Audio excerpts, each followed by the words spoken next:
pledge allegiance to the flag of the United States of America and to the republic for which it stands, one nation, under God, indivisible, with liberty and justice for all. Okay.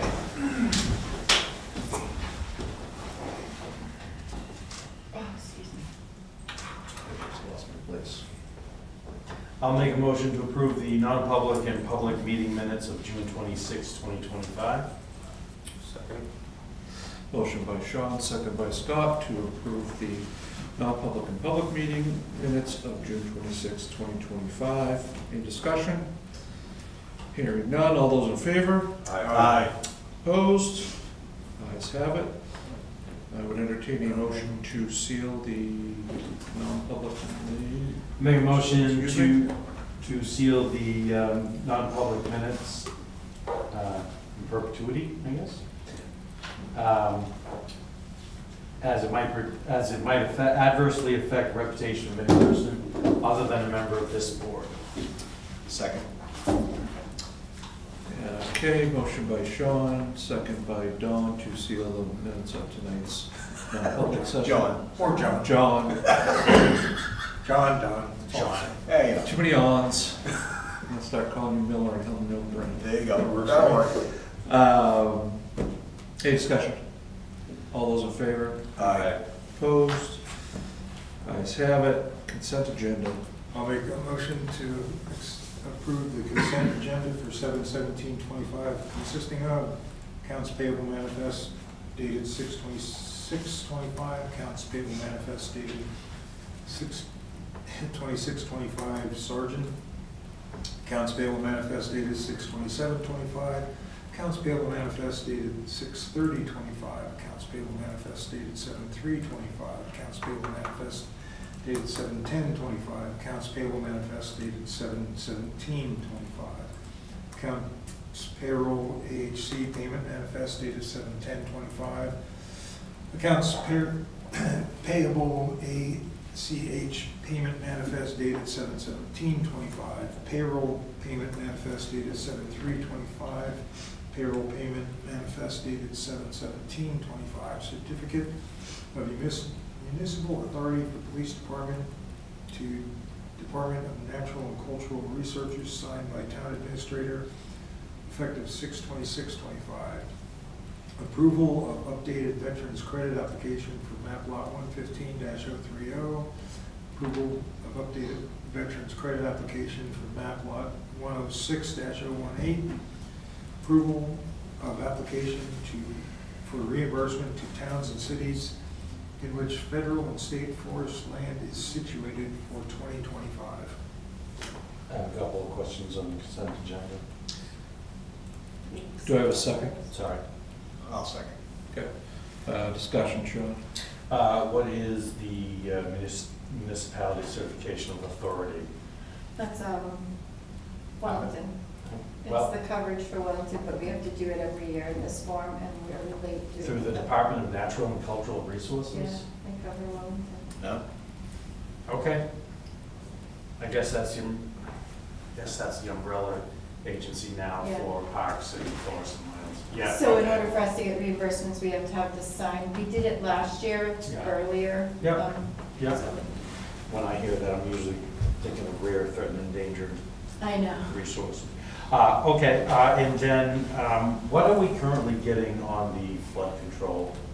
What have we been getting on the flood control lands? We get $14 and then we get something else. I have to let me look. Per acre. Oh, per acre, it's a small number. Yeah, we don't have a ton of the land before it gets to, It's like 12 grand total, I think. It might have dropped to 11.5 last I checked, so it's somewhere right around there. We can't claim, and also, so you know, we can't claim all of the acres, Joanne, I asked her to put that in there. Oh, bless you. It's contagious. Because I tried to claim, she came up and she goes, I think these are wrong. And I'm like, no, I said, you can't claim all of it, they won't let you. But I said, go look and find out why, because I can't remember. yeah. So it's 66 acres, so divide that into 11,000. Yeah, It's okay. like 72 So actually. for those who don't know, on Sorry. federal flood flood Here, I can control tell you the lands, exact number. they don't pay taxes, but they do pay It's like, something. it's like a payment in lieu of taxes, pilot. Oh. We count it that way. Right. So, And we have just that little stretch along So- the old railroad grade until Hill. yeah, so we get the flood control payment, plus we also get the forest payment. Yes. Which is like, Yeah. it's like less than $50 for the forest, and Right. flood control was right around, I think, 11.5. Okay. But I can tell you a good number before the end of the meeting. All right, no, those were my questions. Any further discussion on the consent agenda? Nope. Okay, all those in favor? Aye. Opposed? Ayes have it.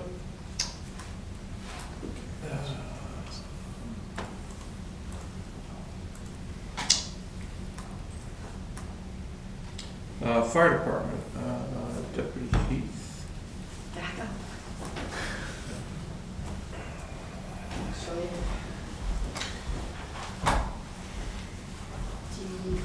You can might need the paper back. I just added, for him to update the new hires that were just approved this, that's the first thing on the agenda. Do you need your paper back? Nope. We're hiring 2 full-time firefighters. It's part of the 4 additional members that was approved. Ryan Dillon, he's a call member for the department, has been for a long time. He's moving to a full-time position. And a young man named Alton Hennessy, he's grew up in Canaan, has about 5 years of experience in the fire service, and is going to be joining us as well. Awesome. So the second thing we asked Deputy Heath to come for is that we found out that and he received a community partner award from the Newfoundland Regional High School. I thought it would be nice to bring him in. I talked to the high school today, and they say that they give this award annually to either a person or business from nominations submitted. The recipient is someone who the Newfoundland Regional High School feels has helped throughout the year and has gone above and beyond. So Deputy Fire Chief Aaron Heath received the award this year, and we asked Aaron to attend tonight's select board meeting to also recognize this award with the board. Awesome. Awesome. Very nice. Keep cheering. I'm sure it's awkward sitting there. Your enthusiasm is killing me. I appreciate that, Well, thank you. And I forgot that Chief wasn't going to be here. I had added other fire department updates if there were any, but I don't know if there were any, so. No, those 2 individuals will start soon. Those 4 total spots, now we'll have 3 filled. One of them, Jeremy O'Neill, has started. It's going great. He's on shift already. And we're excited to bring the other 2 on board and still looking to fill that 4th spot. So, That's awesome. yeah, Nice job. thank you. Thank you. Congratulations. Thanks a Thank lot. you, Aaron. Victor. Big round of applause for Victor so we can make him feel all comfortable. Golf clap. There's a couple things actually under Victor's list. So the first thing is Holiday Hills Drainage Culvert Concern, and actually, Yes. and I apologize, it's Michael Gorecki. Welcome. And then Maureen LaFave, right? So there's a letter in your folders under,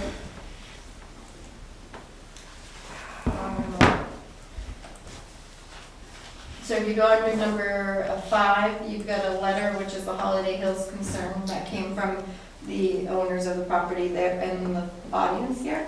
And then there's also under number 5, drainage easement info for Holiday Hills. So, I did read the drainage easements, and I know that historically, that's been an area of concern, the whole area. Are you folks the owners of those properties with the easement on it? I don't know of any easement. I'm sorry, the drainage. Yes. The culvert drainage. Right. But, so what are those recorded deeds that Are those flowage or drainage easements? So we didn't have these before, we just found, our research analyst, Mhm. actually was able to locate these for us. And this is the easement for the natural flow of water. I'm assuming by previous owners? Yeah, it's a lot, and it's the former lot numbers, so it says Right. lot number 21. These are some other easements that are in that same area, not their property, but also culverts and drainage up Mhm. in the Holiday Hills, so we included those as well. So those, the ones that we have recorded, are they for both of those properties? One covers lot 29. 49? 49. No, you want to look at 29 is the one in discussion. Oh, this one, so this drawing Yeah. doesn't have Yeah. anything to do with it. Oh, sorry, I Sorry. thought that was with the It focus. came with No, the easement, the- sorry. Do you remember when I came when we talked, when we had? Yeah, so you folks are on the corner, the new house across the way. I have a map that would Right. indicate. I can pull the map up too. Yeah, so that's lot 29. That's Yep. the one that you and I went over. Right, Just like- right. So the culvert of, It'd be this one. right. This is. But there's the new house right across Holiday Hills. Yeah, Correct. we're across the street from the. Right, and I think I remember you folks in on a meeting when they were, maybe with the planning board, when they were, I sent a letter. Okay. We didn't. I didn't Okay. show up. yeah. All right, so Victor, So sorry, Mr. Chair, can I interrupt you for a Sure. second? So the reason we scheduled this is because they sent us a letter, so I don't know. yeah, no, I see that. Okay, So we did discuss this like a month or so ago, I believe. A little longer, but yeah. than that, Yeah. a couple It was in the spring, right Yeah. when John first got here. Yeah. What's your recommendation? Well, we do have a water flow easement across that lawn, and it's signed by a previous owner, and it states at the end, whereas the landowner also reserves a right to change or to enclose the flow of the water, but not obstruct the flow of the water in any way. Previous owners have piped it, the pipe has failed and now obstructing the water. So that's where we sit, that it's not a town pipe, it's on private property. Yeah. And the water flow easement says they cannot obstruct the water, the pipe has failed, it's obstructing the water. Can I give my little Absolutely. sign? Okay. I have a little thing here. I'm not a great public speaker, but I'm gonna read this. So, I'm Michael Gurecki, I own that property there. So there have been several new houses recently permitted and built in my neighborhood. And as a result, large areas that a few years ago were permeable land that absorbed rain now produce runoff. They all have drainage systems that lead to a catch basin that's partially in my yard. That basin is about half in my yard, half on property, town property. The added water is meant to leave that catch basin by a pipe that runs under my yard, that Mr. Greenwood just talked about. And that pipe has now been overwhelmed and collapsed and needs to be replaced. In years past, that basin would occasionally get overwhelmed briefly, only after a severe storm, and only for a short time until the water dissipated. This year, for the first time, that basin was overwhelmed and did not drain for months. This resulted in at least one flooded basement upstream of the catch basin and standing surface water in other spots.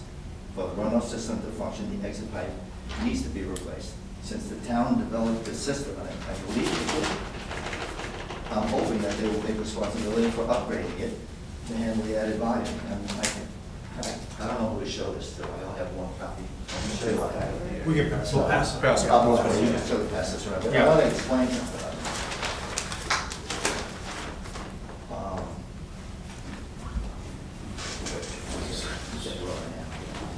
We can wander over. Yeah. Make it easier. You're at 225? Yeah. I'm here. Yeah. I'm here. This is the drainage system as it was when I bought this house 13 years ago. So all these houses fed into this culvert that's here, like half on your property, half on mine. And a pipe ran under my yard, completely under my yard, to a culvert that's here, and then it goes under the public road again into a wetlands and eventually works its way down the It lake. goes out that, Right. those 2 weekends. Yeah. So that's what was here, and that seems to be working. Now,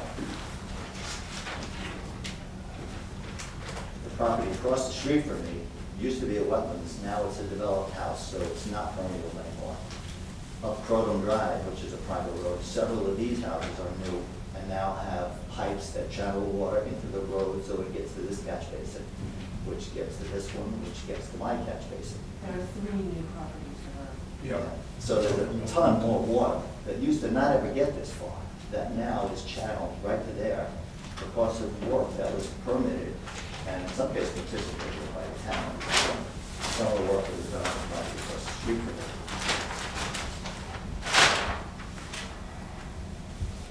And it all pushed water that used to never get that far into that catch basin. This is your proposal? No, this is from the guy across the street. His house is the most recently built and probably the most affected. His basement floods from this thing. The brand new house on the corner in 36? Yes. Yes, Yeah. yeah, in 36. His basement floods. So this is what the catch basin looks like, and this is what it looked like in March, and it stayed this way. Let's see, I gotta put these in the right order. These sort of go together, but that's the catch basin. And it stayed this way Yep, it stayed. for months, until June. Yeah. And it doesn't ever reach the road, because the road's about 3 feet higher than this. But you can see, it just runs across my yard, and then gets into the culvert. And eventually, most of that water runs into the culvert, but this pond stays there for months. And then every time it rains, it gets the stream again, and it goes that way. And that's, I believe, largely because all this new water that used to just sink into the ground or sink into the wetlands that was across the street that is no longer, now is Well, just too much. I think the hard part is from a wetlands perspective, because I was planning board when I was sure the wetlands are really behind it in that, so the wetlands weren't on there. Now, over the years, I think that was, because that was part of the thing, that they actually came to to the planning board, and they had documentation showing where the wetland was, and it wasn't where that house was. So I don't know anything about that. yeah, so I'm just, for when he went through that process, to be able to say, hey, I want to build that house. Yeah. And I just wanted to add, So this is, when they got the permit to fill in that property, because first they got a permit to raise the property by putting a lot of fill. Not from the town. Not from the I don't town. know, from Well, the that's- state, I don't know where they, but Nope. it used to be low, and then they put in a ton of fill. Well, maybe they did it on their own. No, I think they had a permit, I remember Well, there was a permit. we don't know that. Oh, Right. Well, anyway, I don't know, but there's a ton of fill Yeah. put in.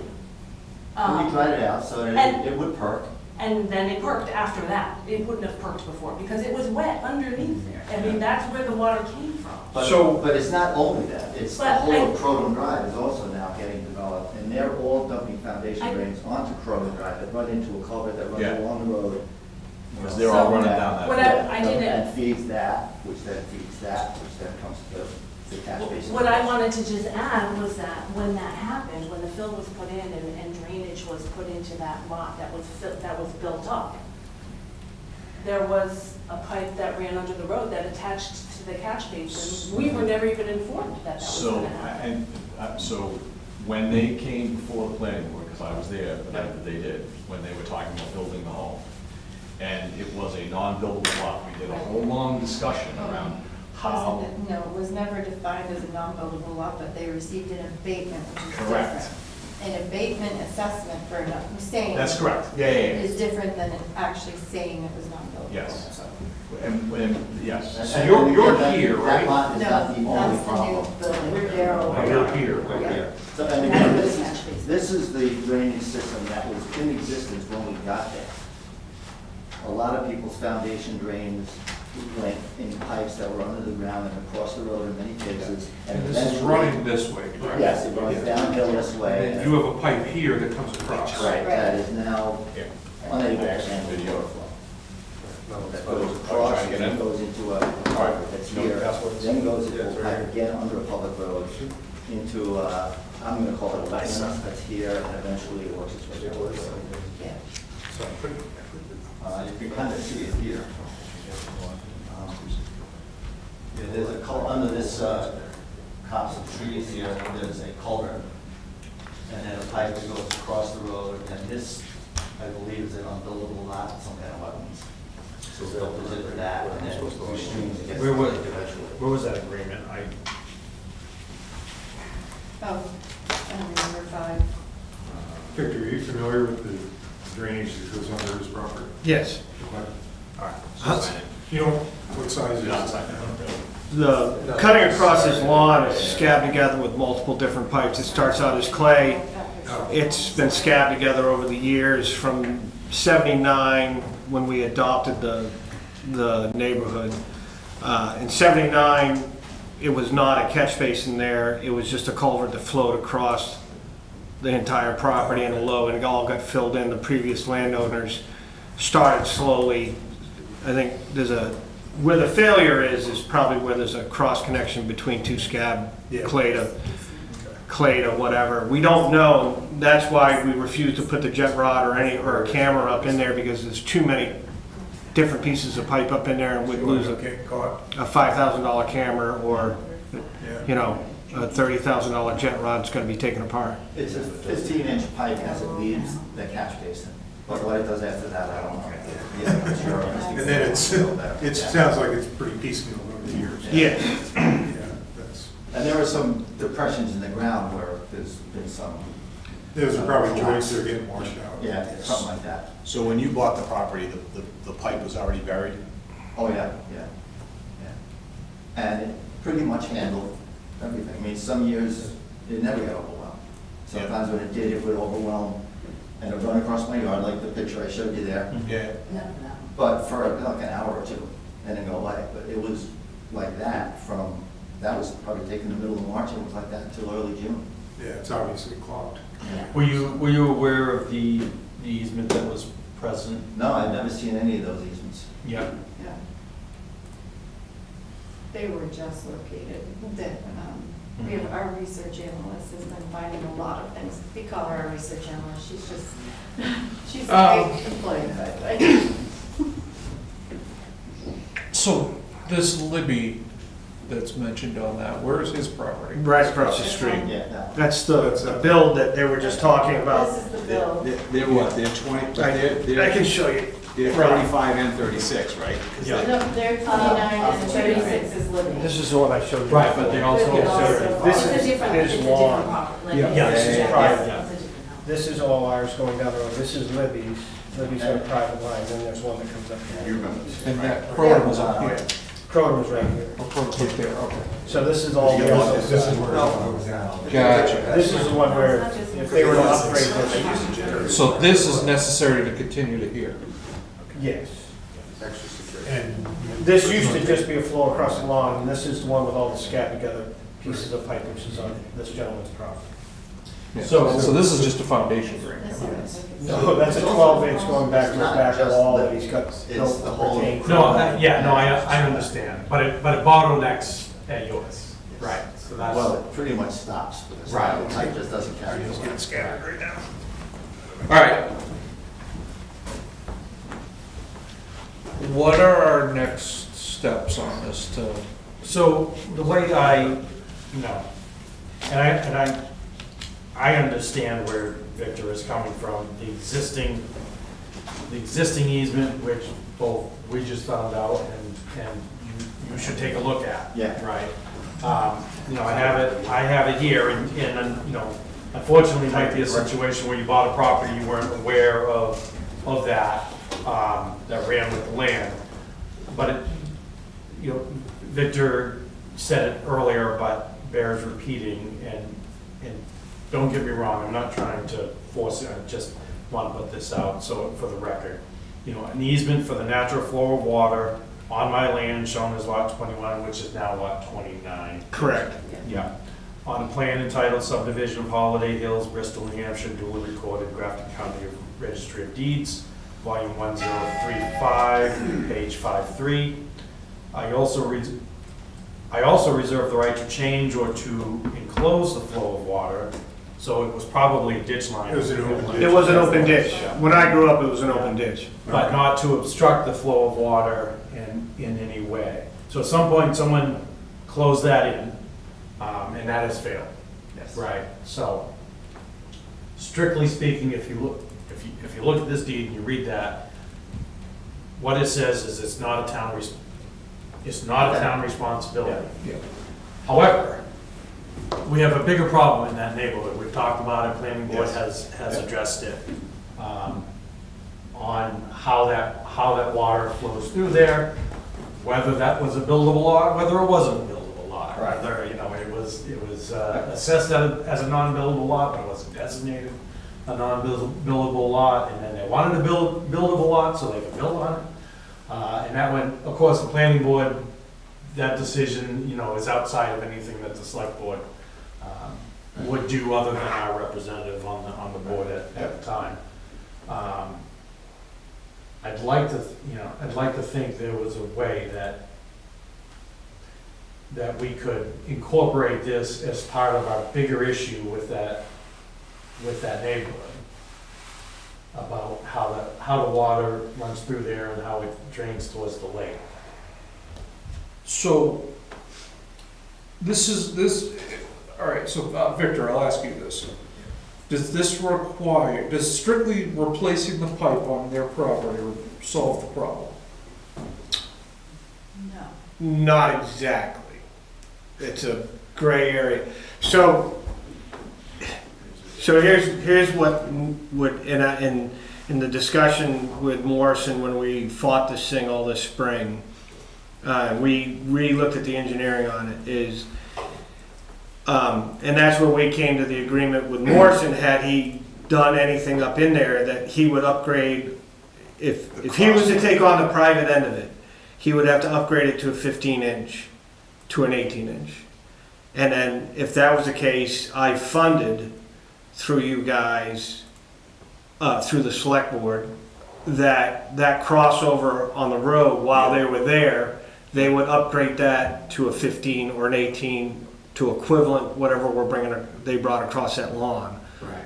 That would solve the problem, because down on the lower section going out to the state, that is an 18-inch down in there, so we know it'll handle the flow. It's 18-inch HDPD plastic, so it's fairly new.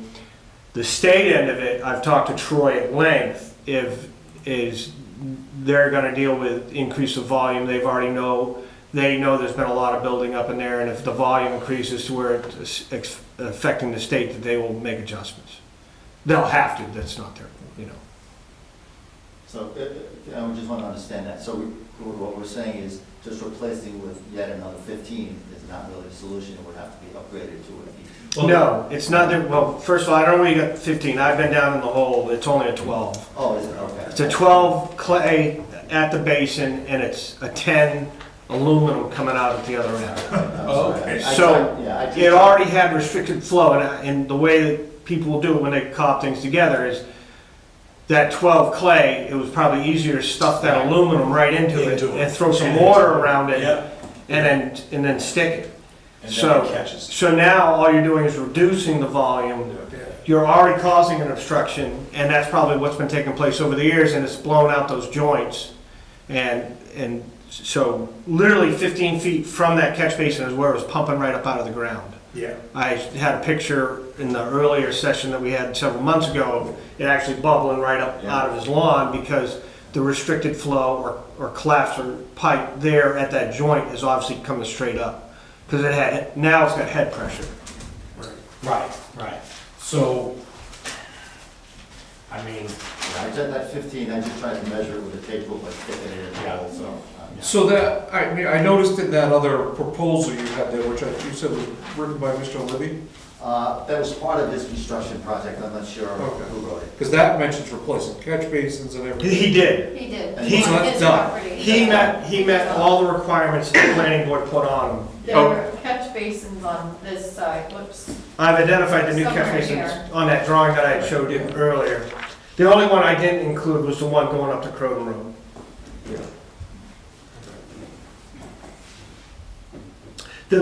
The other problem is, from where Libby put the two new basins in, up the road is all a failing system. up Crow. No, up Holiday Hills. So down towards the lake, right? No, No, No, this is along up. with- opposite direct, where are they right now? This is So- Libby, so. So it comes across right about here. Yeah. Libby put a basin right across the street, and then he put one right up in this corner. And another one at the bottom of Croton.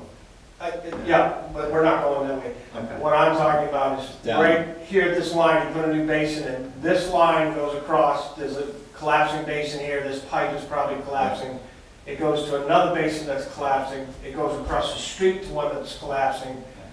This is one of those systems, Sean, that I told you has been highlighted Yeah.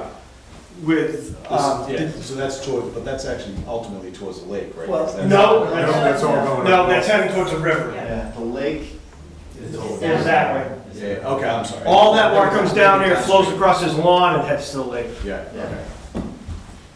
So even regardless, any work done upstream of that area along how, Congregates right there. exactly, you still got that pinch point. Yes. So even We if got in a the pinch next, point on either side. even if in the next couple, 3, 4 years, as we've talked about working Right. towards alleviating these problems that we Right. recognize, you still have, at one point, that water's gotta cross onto their property. Yes.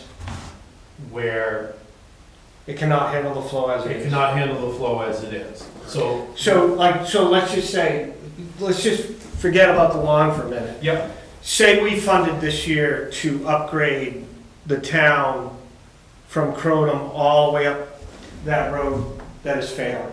right. We would increase the volume Exactly. even more. Exactly, I think you have to start at the bottom. Right, and that's normally how, Yeah. when we're looking at 4th Street and the ones that we were talking about, I'm sorry that you guys aren't in on that. Sean was in on another meeting with us when we were trying to build this 10-year plan, so he's got a little bit of jump on the conversation, but to fix at the top of the hill and work your way down, all you're doing is It's exactly- putting it into a fund. You just push it. Right, you're exacerbating. So we're trying to come up with a plan, and right, Winter Street is one of them. This is one of them. 4th Street is obviously in detrimental situation, which starts in a couple weeks. If we had put this number 1 on the list and did not start down where our pipe exits onto the state easement, all we would be doing is causing a bigger problem for ourselves. When you get below property 29 and you get into those two properties, I think it's 48 and 49 were 48, across. 49. Yeah. Decent flow there, or is that? That's the one where I'm talking about, it's fine, except for at the exit point where we cross the road, but it's fine down through there, and the one culvert, which is just for a lawnmower to go across, is an 18-inch Okay, HDPD, and now it goes out to meet the state. okay. But is So, sorry, that- John. Yeah, good shot. You know, as someone who works with land and has to deal with water, Right. you know, the easiest thing there to alleviate it at the moment, it's gonna sound drastic, is to dig up that whole pipe and make it a ditch for the moment. That's the short term. Because it was still, there's gotta be a catch basin on the other side of that property, right? No. It crosses the They're road. culverts, it's an open pit culvert because Okay. you have 4 or 5 cellar drains that are dumping into it. Okay. So when we discussed coming to the end of his pipe, which we know is a 10 inch, it's an open pit, that we would build a brand new head wall at the street line when Yeah. we replace it, leave it open. There are just too many variables that we don't know of in that hole. Right. There's an open pit culvert here, pipe goes under the road, hits this lot, which is basically an open stream, so it doesn't take any volume, and then works its way through streams to the lake. Is this something worth having Mike McNally look at? No. We would be wasting our money. I mean, we already know the end result is it needs to be upgraded to at least 15 to 18 inch. Yeah. Yeah. So, So, just a quick question. So, like, because I think the ultimate point you're making is, when you work in the middle of the problem, no matter how much you work until you get to one end, which is sort of where I'm going, that's why I was making the comment earlier about the lake. Because on West Shore Road, I think near where this dumps out to the state, there was a couple of properties that, like, their entire front yard during some of these major storms. Yeah, they're always underwater. Completely underwater. They've always been that way. So I'm not disputing that. Right. Not that I'm wishing that we do any of this, but like, if we, let's just say we fix down to where the state then steps in, right? Say we do that. Does that problem become worse while we're all waiting for the state? Like, do we have to organize the state at the same time to make sure that the water gets from that side all the way to the lake, or on the other side as we're trying to work? You know what I mean? Like, Right. I'm not suggesting we That's a take on the state entire issue. system. It immediately becomes a state issue. The state deals with the fact that developments develop and change water flow, and if it affects their lines, that's when they deal with it. It comes down, this is, You know what I'm getting at though, Sean? Yeah. I do, but the issue before us tonight and the varying perspectives, what it comes down to is we have the right to flow water across that property, Yep. but yet we're not, as it's written, we're not responsible for the maintenance of that. Correct. Because when we did it, way back when, it was an open ditch line that went across there.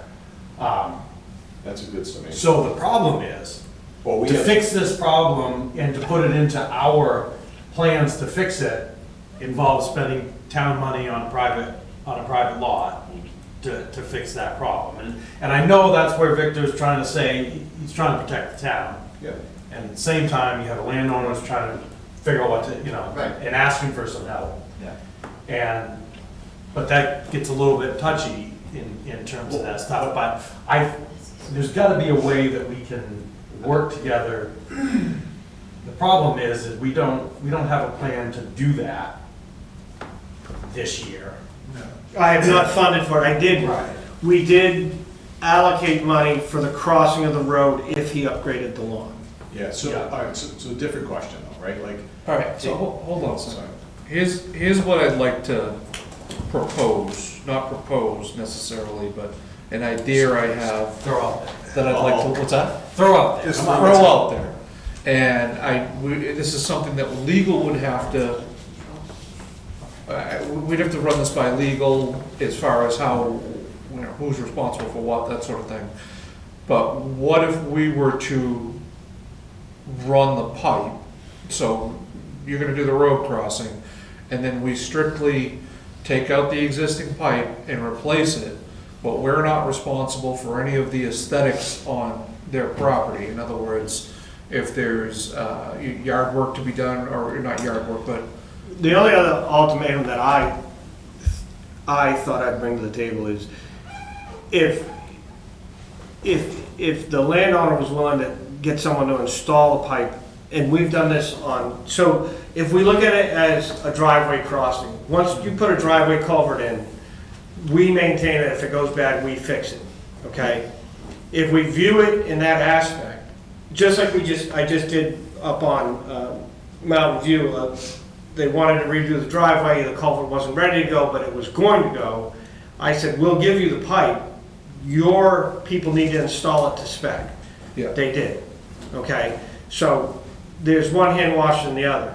I would be willing, out of funding that we currently have, to fund a 15-inch pipe across here, but someone else is gonna have to install it. Right, because we can't have our Equipment equipment on. working on private property, that sort of thing. So you would be required to have the contractor to replace that pipe. So it kind of works in both ends. We're supplying the material, Yeah, they supply the labor. yeah, And then, again, so if you go back to the example of Morrison was willing to work with us, if they happen to get the job, Morrison, because he's got the equipment right there, he was gonna contract to us and do the road crossing and increase the road crossing. yeah. So we could hit two birds with one stone. Rather than your crew do it. Right, because Yeah. we're already overtasked right now. Okay. So that's what I was gonna offer is we could fund the pipe if he could fund the removal and the installation of the other. Is that a proposal you have there? This is a quote from Morrison for just digging the hole, which is what you're proposing it would do. Dig and remove and Yeah. reinstall. Yeah, well, you can. Can I see that? Yeah. I haven't seen No, that. I know, nobody's seen it. Cross your lawn from existing catch basin to current settling area and outlet of pipe. trench, backfill, subgrade, disturb area, finished lawn area with screen loam and hydro seed, not including the pipe, and he has 9 to 11,000, which I really don't want to do for that. You should get another. Yeah, get another You know, quote. and you guys have a tractor, you guys could dig it, can I give you an easement or something? I don't know how that would legally, Can you dig around? There's 4 to 6 feet between the paved road and my property. You could potentially do an easement, I believe, but that would mean you would take responsibility for it going forward, is that? We'd have to turn it into a right of way. You'd have to turn it You'd, into it's a too regular- long, it would have to be a right of way at that point. That means you could never develop anything onto that lot. Yeah, it wouldn't be a right of way for a road, it would just be a right of way for. Right, just like we have up in Turner Cottage. Be a utility right away. Yep. Yeah, that's it, thank you. The existing catch basin here, again, is at least partially on public land. I don't know how much it is, but at least partially. And there's 4 to 6, sometimes 8 feet that goes around here that can pick up the culvert. That's all on town land and does not cross my yard at all. Yeah, yeah. Oh, Yeah, you're saying go around it. go The around it. problem with that is you're taking water and trying to turn it more than a 90 degree. Well, I think that's part of the problem, but then also like But generally. bigger- You need a bigger swale.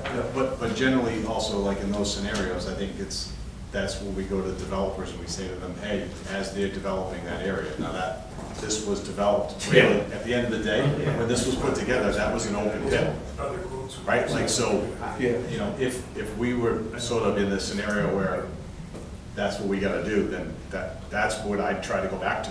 So, I'm just speaking as one person, and not, I'm one selectman, right? There's no way that thank you for coming in. Okay. I don't think there's a decision that you're gonna leave here with a decision. But I think there is an opportunity here, especially considering what you just said. You know, it might very well be in our best interest to do a utility easement there, then we would have control of what, because we gotta fix everything upstream of that anyways. Right, we have to start here. Exactly. To work our way up. Yeah, and I know it's more work and more cost for the town over time, but if it took, if that was one way and we had our legal opinion on that, but if that was one way to long-term plan for this and you're open to a utility easement, you certainly have more expertise in this area than the rest of us do, so. Yeah. well, one, it's a hefty estimate.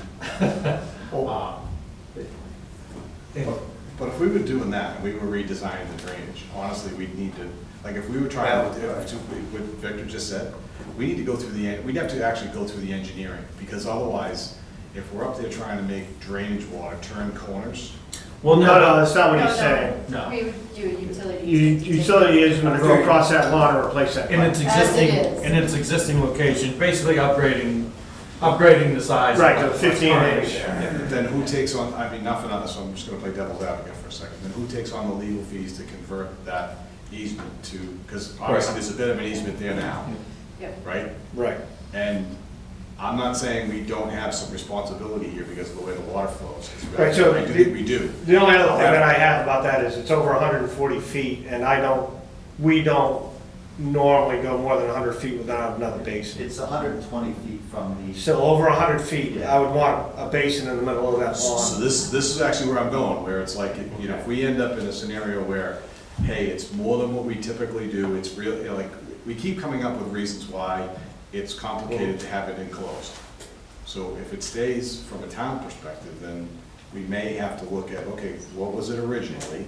Well, his quote, I'm not sure, I can't tell whether that includes the yard basin or if that's an additional cost that he gives for the Yeah, he's yard got an basin. additional cost for another $1,000. Oh wait, no, new structure, another Structure's $2,500. $2,500. Another $2,500 on top of that to add a Yeah. basin. I don't know, Let's let's put our heads together to put some options in writing back and forth. Have our legal take a look at it. In the meantime, I wouldn't hurt to get another quote or two. Sure. Yeah. Yeah, Casey Coupland does a lot of work up in that neighborhood. Yeah. I would recommend talking to him. yeah. Yeah, if you haven't talked to Casey, Casey would be. Yeah, great to let's, I'll reach out to Terry. Yeah. so, And okay. So Victor, along with this, right, more work going up on Croton Drive is also going to add to the flow, correct? Yeah, any construction that goes on anywhere is bringing volume up all over. But what they're doing up right now, I think is the last lot up there. I think it is. So I think the takeaway for you folks on this whole thing is gonna be that we're willing to work with you. This is, we're not just saying, oh, your problem is you've got this and, Right. you know, Right. But that's the one that we're Yeah. doing on, that one on cul-de-sac. This one? He'd be willing if we wanted to do it as a right of way, if that would work Yeah, I out. think that's already. He'd be willing to work it that way. Yeah. Yeah, but with the people who are concerned about the blasting, that Oh, right off the that's cul-de-sac. Okay. The shot I can hear the blast. hammer from my house on Old Drive. Yeah. So, Okay. all right. Can you put a culvert, a catch basin? I know you don't want to go more than 45 degrees, I agree with that, but could you put a catch basin there?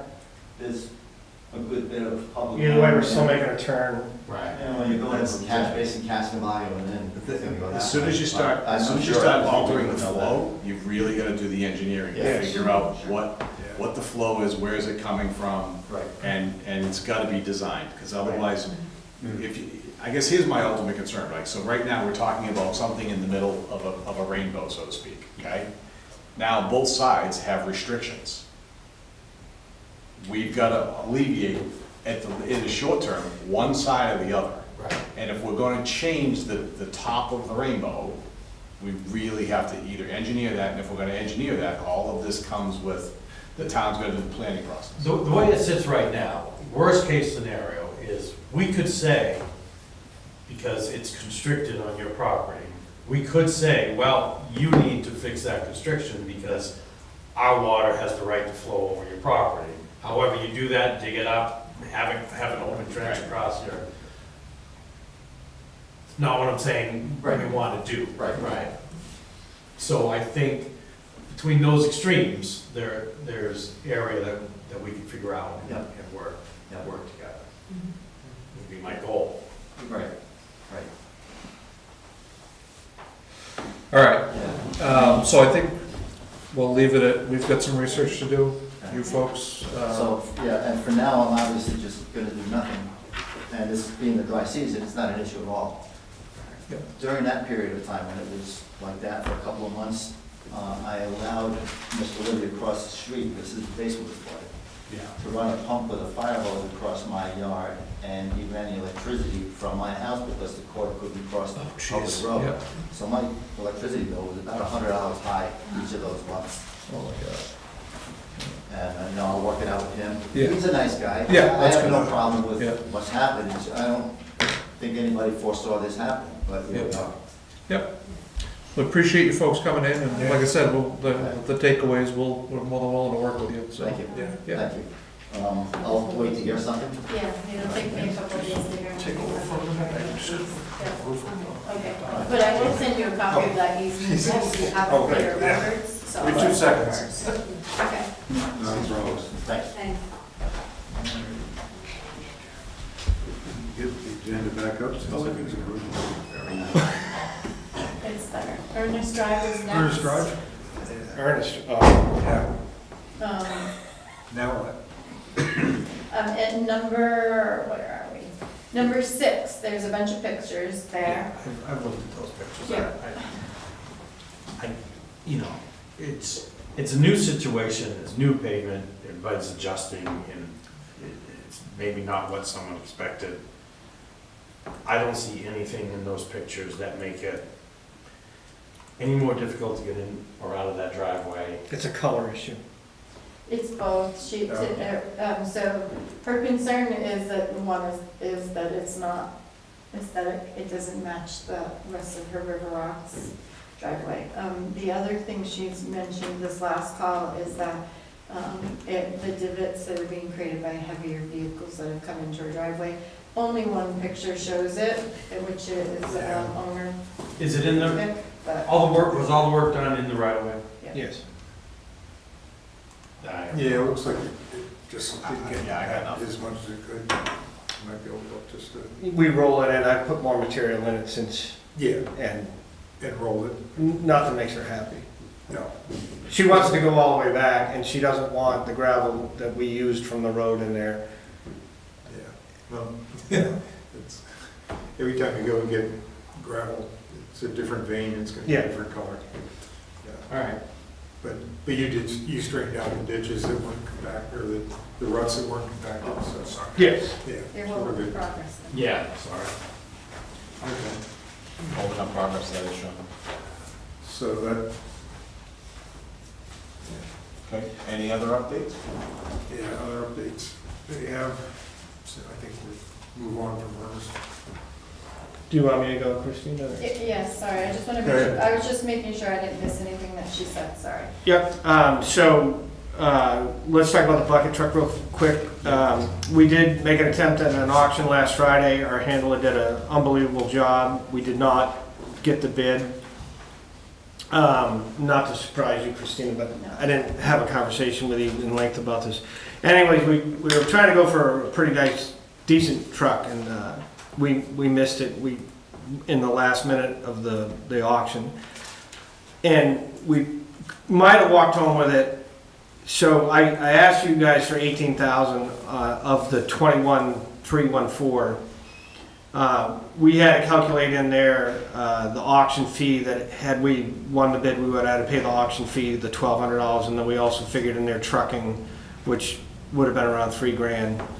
So that left us something like 15,000 to play with. The last minute the guy topped us. Had I had full access to the 21,000, I might have been able to say, hey, throw an extra 500 in the last minute of the last, and we might have walked away with the truck and still had enough to truck it back here.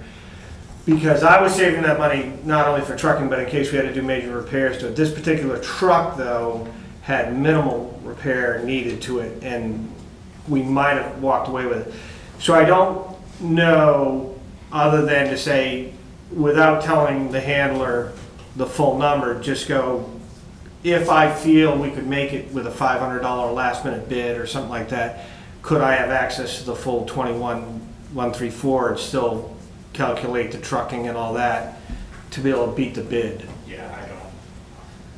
Yeah, I mean, a $1,500 swing one way or another is, in my opinion, we need to take advantage of. Right, I just said flat out no to it because I respect the power of the purse belongs to you gentlemen, not me. And when you gave me the 1,800, I stayed within that parameter. The second I thought I was gonna breach it even by 100, I shut the auction down. So, but I do realize, I could have gambled and then asked for forgiveness. I don't operate that way. Yeah. So what I'm asking for now is for me to be able to just watch the full 21,314 in the auction, and if I feel we can do something and then look at my budget and go, I can do the repairs under my own budget, let's just get the thing back here. I'm just looking for the authority to go to the 21,314 to cover everything and take a risk at it. The 21,340, That's the insurance money. That's the insurance money. It's not budget money, it's insurance We money. have it Yeah, set I was gonna aside. say, where's it come, which, It's set aside. okay. It's in the, Yeah, it's I in the mean- liability account. I mean, to So, tie us down to that number is so crazy. Yeah. Okay. We have the equipment fund that we could take a few $1,000s. Yeah. Right, so To but like I replace said, this. in the heat of the moment, I was not breaching the agreement that I made with you guys, but now I'm asking if I could just keep the full number in the back of my head, tell the handler what we want to play with, and then if I feel we can breach and get a decent vehicle out of it, do I have the authority to use that money? Does it look like we're gonna?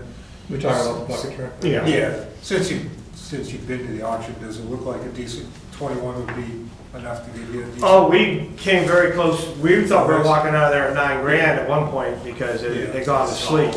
It had gone to sleep, and I will say the handler I learned so much, but the handler did an unbelievable job at that, and it just became a poker game at the end, and they called our bluff, and I had that one last chance where I probably could have done it with $500, but Yeah, I would say,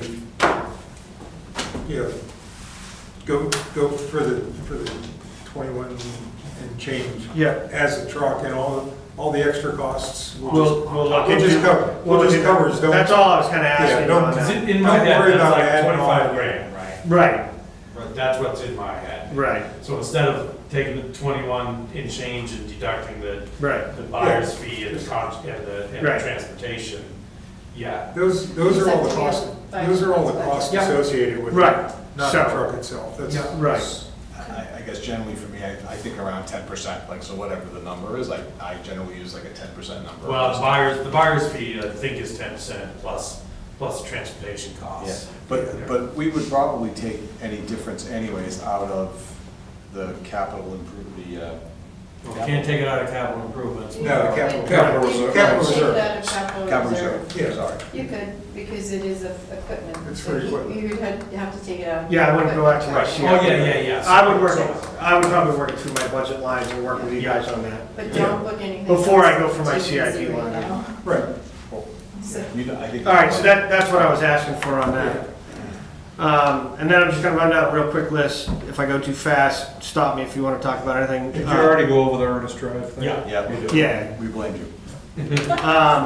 You're going up there with a shovel in the rink. So all Whatever, I need the exercise. all road paving was completed last week, and shouldering was completed last week. All involvement with the TTTC project and the paving down there has been complete. Our end of the road construction was completed. Since January 1st, we've replaced or repaired over 12 culverts. We've done a little bit more than 6 miles of ditching and clearing of culverts. The 2017 truck had a new transmission put in it. It seems to be operating well within parameters and specifications. We have turned over all our dirt roads but 2, and we're going to stay off of them because we feel they don't need to be touched at this point. We went back to ledge pack on Hemlock Brook Road on the vertical slope. It has seemed to have helped quite a bit. We've also installed 6-inch riprap down the sides of the road on the vertical slope to try and stop the washing out of the road. By doing this, we're able to widen the road back out to its original parameters. Grader training for both Trevor and John has gone very, very well. They are maintaining some of their own roads, and I've also got them training on a couple more. That training has been really going well for them. Backhoe training for Justin is going very, very well. We have been shorthanded since May. I don't know whether in executive session you talked about the one employee that we've been missing since May, but with that one employee out, and then things like Trevor's wife having the baby or someone being sick, we've been working with one hand tied behind our back. You throw in a sick day or 2 here or there, usually throws the schedule off. You was about to say something? No, I was just agreeing with you, sorry. So John goes on vacation next week. We've got the dig safe in for the 4th Street project that we had discussed. That should be starting the week of the 28th. We'll do all prep work next week as far as saw cutting and that. And I can't say enough good about the guys. The team has really, really come together. Training, we've been able to mold a lot of training into the work that we're doing. Trevor is also in a program for his CDL, so that is moving forward. But again, if she talked to you earlier about the employee that has got some health issues and possibly what I want to do there, we can talk in an exec session some other time, but it's something I'd probably like to bring up in August with you guys if you have a break on that. So other than that, all I can say is the crew is just doing phenomenal down there, and I can't say enough good about them. Thank you to your guys that were there for the 4th of July. Yeah. I meant to send out an email to all the departments involved, and you can extend that to I the was fire reading over department. our Well, list, sorry. those guys did a great job. It's great to have them there. Everything went very well. We were also involved in the parade this year. Yes, that's. We got a ton of feedback back to the shop that they were just, the residents and taxpayers were extremely happy to see at least 2 vehicles in there. Yep, no, that was, and I also got some positive feedback on that too, so thank you for doing that. Yep. And thank the guys for I don't know if they volunteered their time to do that or not, but. yeah. I asked if anyone would do it, but we did pay him to do it. Good. When Victor and I talked about it, like, we paid the other departments, so I said, we'd pay your department if they're willing to do it, so. It's worth reiterating. Actually, I'm sorry. I was just gonna say, it's worth reiterating what you said for. Scott just had a really good point. If you could put the grader in it next year. Yeah. Yeah, okay. Yeah, Really slow down the that goes in the parade. antique vehicle. yeah, I'll even volunteer to drive it. yeah. It's been a few years, but. Before he goes on from CDL, just so the board's aware, it's a lot more requirements Yeah. for CDL. You have to take a class, You you have to can't take a just be class. trained and Yeah. do You it. have to do, and you can get the test only if you take the class, Right. so it's a little Yeah. bit more money than. Is he going through, what's his name, using the shop in Bridgewater? No, No. I've got him in we looked at money too in the training line, which I'm already blown, but we've got him in an online course. We will do the physical CDL one-on-one training hours, then he has to go to a course and do training hours with them, and then he can apply. So we've got him worked out. Once again, our research analyst did a great job finding us into a course that we could afford, because the other one's $6 to $7 grand. They're pretty pricey. Yeah. Is he already in it? He's in the online course. What's that? Go ahead. I was gonna say, it's, for the fire service, we don't have to take that class. Yeah, We have to take, we can take driver operator all vehicles through the fire academy, Yep.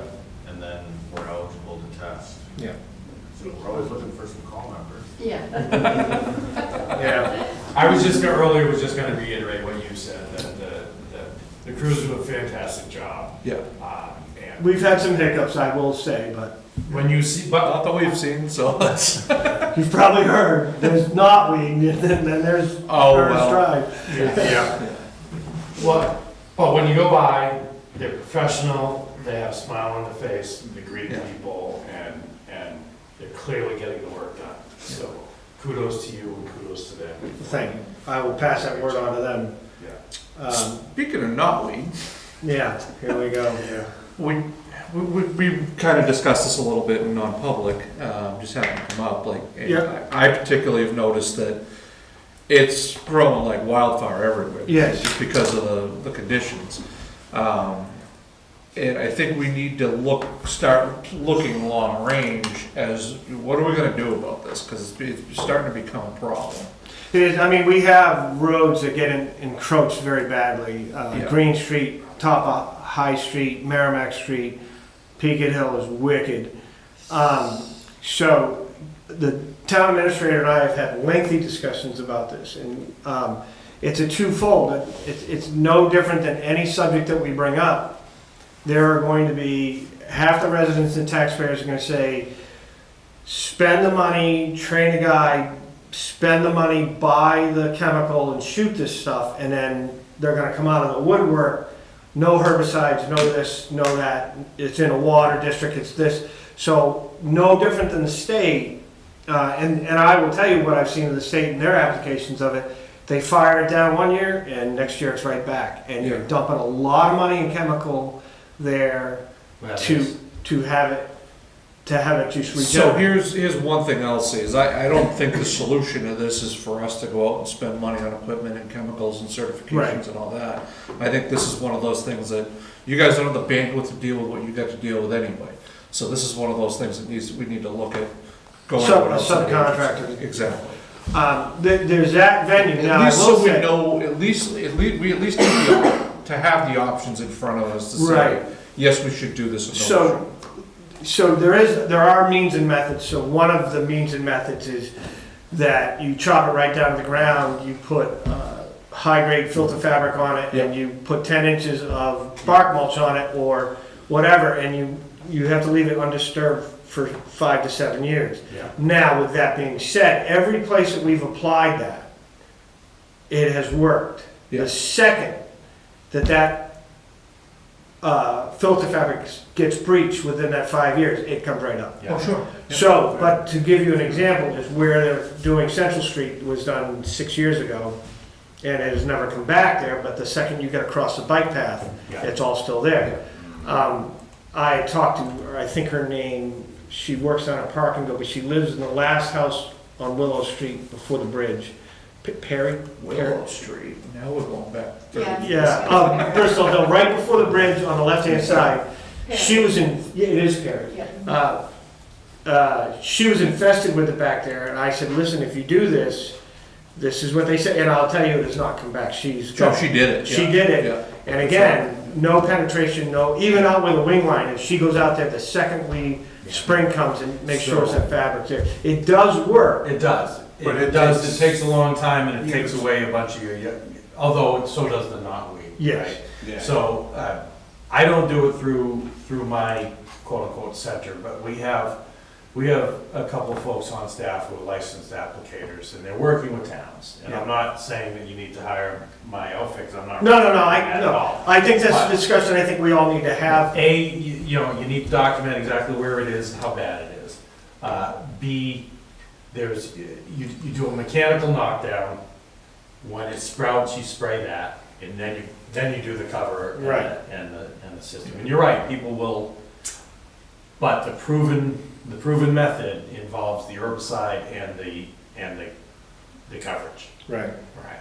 So like, I don't know who we complained to off peak, one of you guys. But anyway, the individual that we're talking about. Yeah. Up there. You know, when we're talking about easements and water flow and this and that, his situation is, it was on one side of the road. It seeds and flowers, and we've done nothing about it other than knocking it down. It goes through the culvert, comes out, and now he's infested all down on his property. And again, it's an invasive species, or he looks at us like we did nothing to stop it from flowing downstream. Yeah. You know, It's the problem with knotweed is the worst thing you can do is mow it. yes, Every little shard creates a new plant, right, but it also has a crap ton of seed, right. right? So same thing, you get across the road. Yeah, That almost came out. You get across the road, you know, I looked at the top of High Street, Yeah. where it comes back down to 3A. right. You know, there's a wall, the gentleman across the way is in the process of Yeah. trying to control it, but you're not gonna do it if you have a seed source 50 feet across Right. the road. You gotta. So one of the methods, the method that we actually use is, it's recommended by the state, it's called the knockdown method. Prior to seeding, Yeah. if you knock it down and crush it, it'll stop that year's growth. It's very breakable, it's very pliable, and if you get it to break, it'll turn brown and not seed that year. And that's It how, won't seed, but it will still sprout. it can still sprout. Yeah. But it will not advance as Right. rapidly. So if you look at the top of High Street, we knock that down every year. We haven't gone to knockdown yet. We've knocked it down, and it used to be thick, and now it's starting to not exasperate. It's just not exasperating as bad.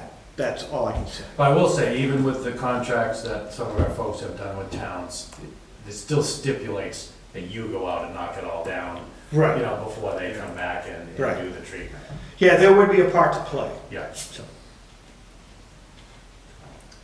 All right, Do you have any other- anything else from you? Yeah. I'm all set. All right, buddy. All right, gentlemen, thank you very much for Thank you your for time. coming. Thank you.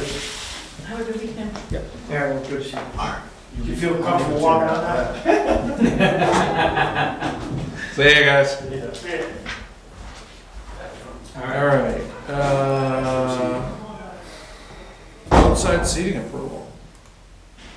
Under number 7, I changed, I think I did. I changed the letter since it was in the folders last night. I ran this, so Lynn Cross is asked to expand their outside seating. So did they go to the planning board and? They don't need to for this part. They already have approved outside seating, but this is town property. Well, it's true, but. They're not expanding the I number thought you of said seats. expand, that's why I Yeah. said. They're not expanding the number of seats, it's the same approved seats, so they don't need to do Okay. a planning All board right, there you change. go. They're expanding the location. So if you look at, there's a proposed outdoor seating plan, they have these, this is their property, and they want to utilize the brick spaces. So when you look at this space, they would spread between the their trees. tables out, and then they would put the two on the brick between the trees. When I talked to Victor, Victor felt that if we were gonna allow it, and I put it in the letter in case you agreed, if we were gonna allow it, he felt they should be removed annually between November 15th and April 15th. So that then we can plow no problems. I also ran it by Chris Chief Bean, and he said he didn't have any issues with it, but he felt that the outside seating must be roped off to applicable state laws. Yep. So they have to figure out a way not to block the walkway, but to rope it off if they're allowed. All they have to do is look across the Yeah. entrance to the web. Yeah, just put you on the. Yeah, they did really nice over there. Yeah.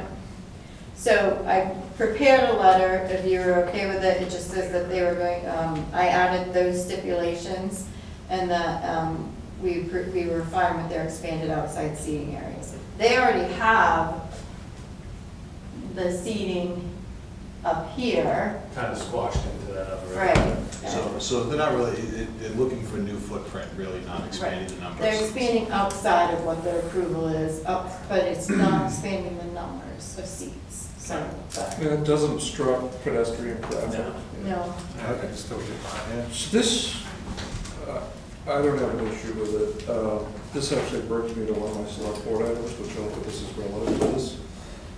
The state just approved Walking. social zip. districts, Social distance. Yeah. Yep. I saw that. I was- which Yeah. I really would like to, Do we need to finish this before, I'm not saying don't do that, but are they together?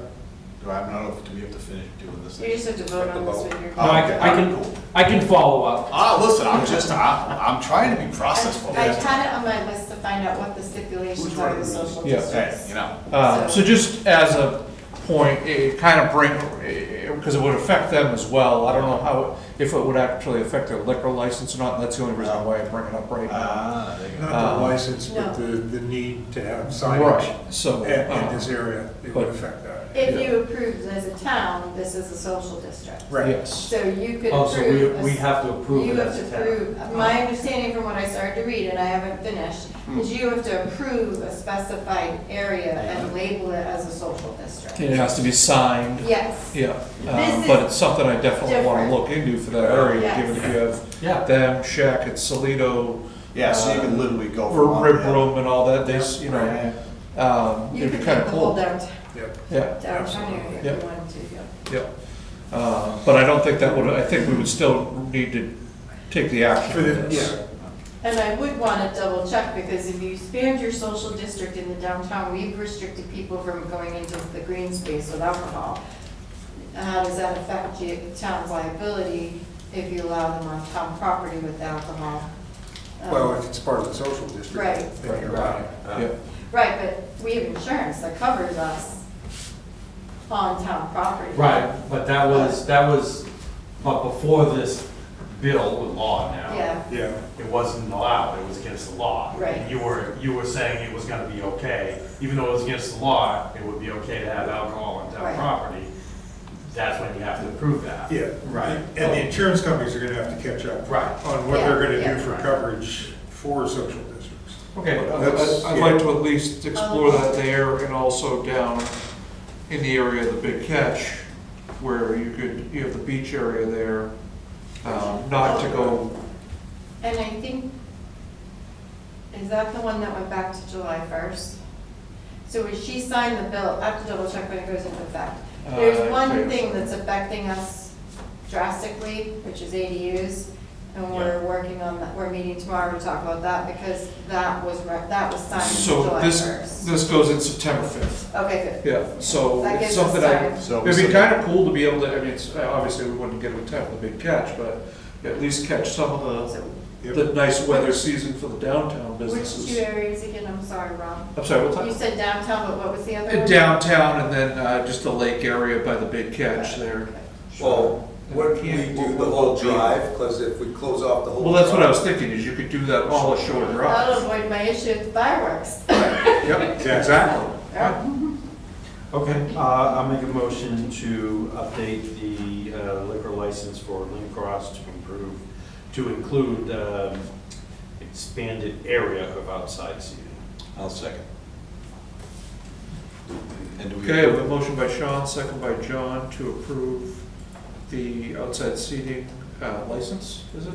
Yeah, License. it's technically under the Letter, license. a letter to, Yep. it's a letter to the. But we're allowing them to go onto town For property. Lynn Cross. Any further discussion? All those in favor? Aye. Opposed?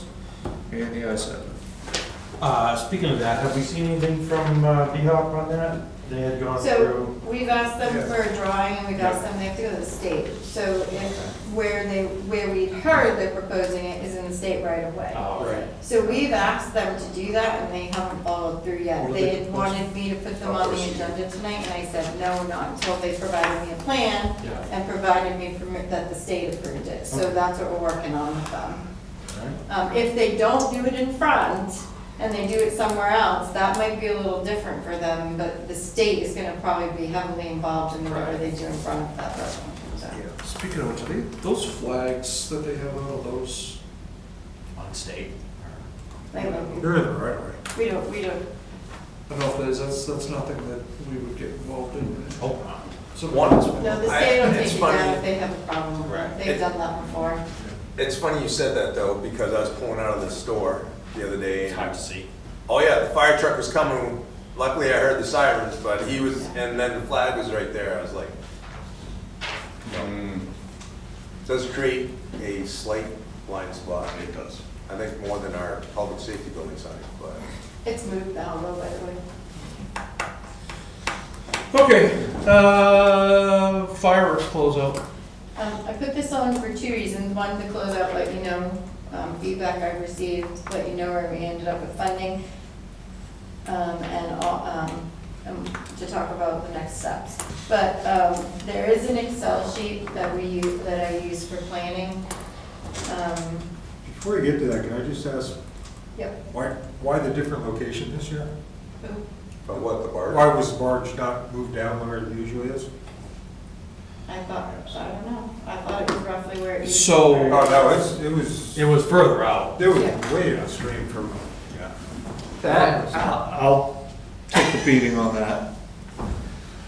So last year, there were complaints that people down on the Cummings end Couldn't see. couldn't see them as well. And now there's So now, complaints on Shore Drive that I can't win. to get the full back. So, You know, here's what's funny. So we advertised both beaches, so Yeah. I think that's when he asked me, can you see me? I said, yes, I can, and I think that's close to where you know, that is close to where it's been in the past. That wasn't where it was last year, though. it was a slightly further out from last year. Because I had complaints last year from people that said, and this was kind of joking, that the barge used to be right in front of our beach. Why wasn't it there this year? Well, listen, I will They tell you, were like, now we have to look 15 degrees to our left. beyond a shadow of a doubt, there were more accolades, because we were up at, you know, more towards Mayhew, right? Like, so up at our beach up at Camelot. Yeah. And everybody loved, especially the crescendo, like the Yeah. ending was awesome. Yep. Matter of fact, I had some pictures taken from the gas docks that showed just all the boats too that were in on the other side of Mayhew, so they could see, like, there was an absolute ton. It was great. I think it was a really good turnout. There was more people, there was more people parked on Main Street, North Main, and Overlook Yeah. Yeah, this year than years past. Yeah, Overlook, yeah. yeah. So, anyways, it's a great So job. where do we, Well, it's the complaints I heard though were the exact opposite. Down on Shore Drive, you didn't get the impact that you used to. Oh, that's not what I heard But on so Shore Drive. people up there. I was sitting on the beach, I thought it was So, fine. I mean, we're See, reporting now, I somebody's thought gonna it was too far away. get, somebody's I getting. thought it was fine. I thought it was great. Yeah, The gist of it is, What- was it a good show? it was a good show. It was Did a we get great- our money's worth? It was a great show. I think so. But if I look at the pictures from last year, because I sat in almost the same exact spot, like if I look at the pictures from last year and the pictures from this year, I don't see a real difference in like distance and whatnot, right? So, you know. But I did see a huge difference in the amount of people that were at Shore Drive this year. It was, way more boats this year. Yeah. And that's because of when It was a Saturday night versus That's Sunday correct. night. yeah. That is also correct. And All right, so I do have one. Can we let Christina finish? I want to talk about feedback for the event first, Yeah. so if All that's right, what this is. yeah, I'm do okay that, with then that. Get all this out of your system before she gets into details. My positive feedback was, I thought it was a great show and we sat on the beach. The one takeaway I had was, if we're gonna continue down the avenue of having food trucks down there, that we should be supplying power, or have power available for them. We would And not definitely run a have to generator? with him. Because the generator Quiet was it down. super annoying. That's interesting. Because you didn't know, it was very noticeable when that generator shut off, because they were having issues. Yeah. It was like, oh, it's peace and quiet. And then they started back up, it's like, ah. They need to But they need to it's- get inverters. We would Yeah, have to put. no, it they in had their the work, pan. so. So if we were gonna supply power to everyone. I mean, long-term, we we probably should, if we're Yeah. talking about having more social events down there. Right. Yeah. Then I think it does behoove us to Yeah. have another PowerPoint that's somewhere along there. Yeah. So we did, that one, Spot on. some of it was donated, but for the, Yeah. we paid probably about 1,000 to install that panel. Yeah, when it's we gonna, installed it's it. gonna cost more. But it's only about $18 a month. Yeah. And right now the event's maybe paying for that. Yeah. So if we put another panel in, I'd have to move them both back, but I don't think that would be a problem. Okay. So the feedback I got from department heads, sorry. Sorry, no.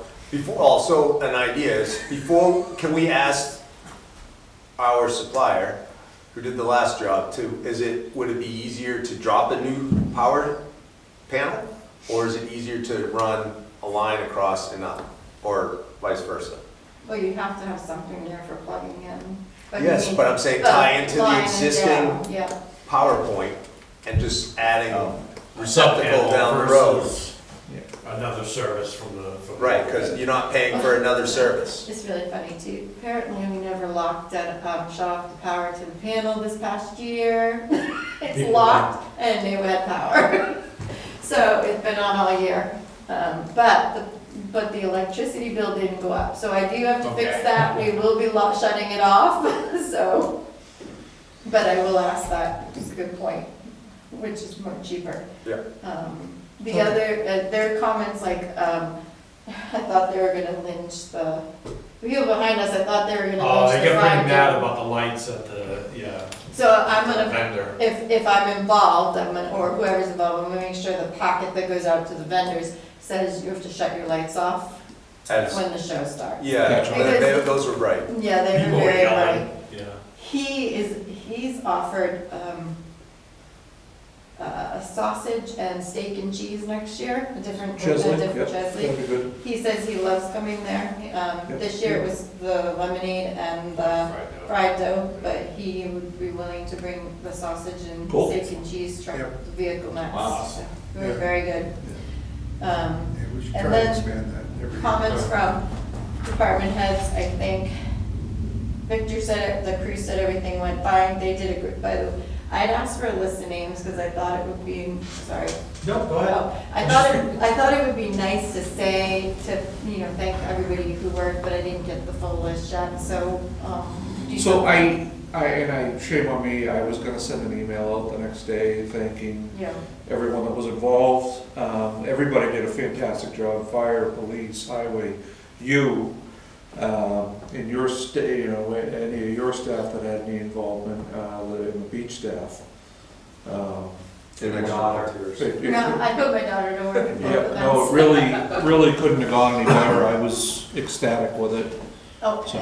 and people did, it was funny, when I live streamed the fireworks, they were a little wobbly at first because I was getting up to go tell the fried dough guy to turn his lights off, and then I went back, but live streaming, they were very thankful that they could watch it, so. Wow. PD said everything was great on the PD side, highway was great help once again. It had the highest traffic volume by far, it took longer, which it did, to clear West Shore Road than usual. But his guys said that nothing can be changed, it just takes time to clear the traffic. It flowed rather well. Yeah. I was sitting. I mean, Well, when I went down after we picked everything up, there was still a flow of traffic. Yeah. And usually Yeah. by then, it's clearing up, but the vendors followed the rules. They waited till, I wouldn't let them, I told them they couldn't leave until the show was done, and the majority of foot traffic had cleared out, and they didn't try this year.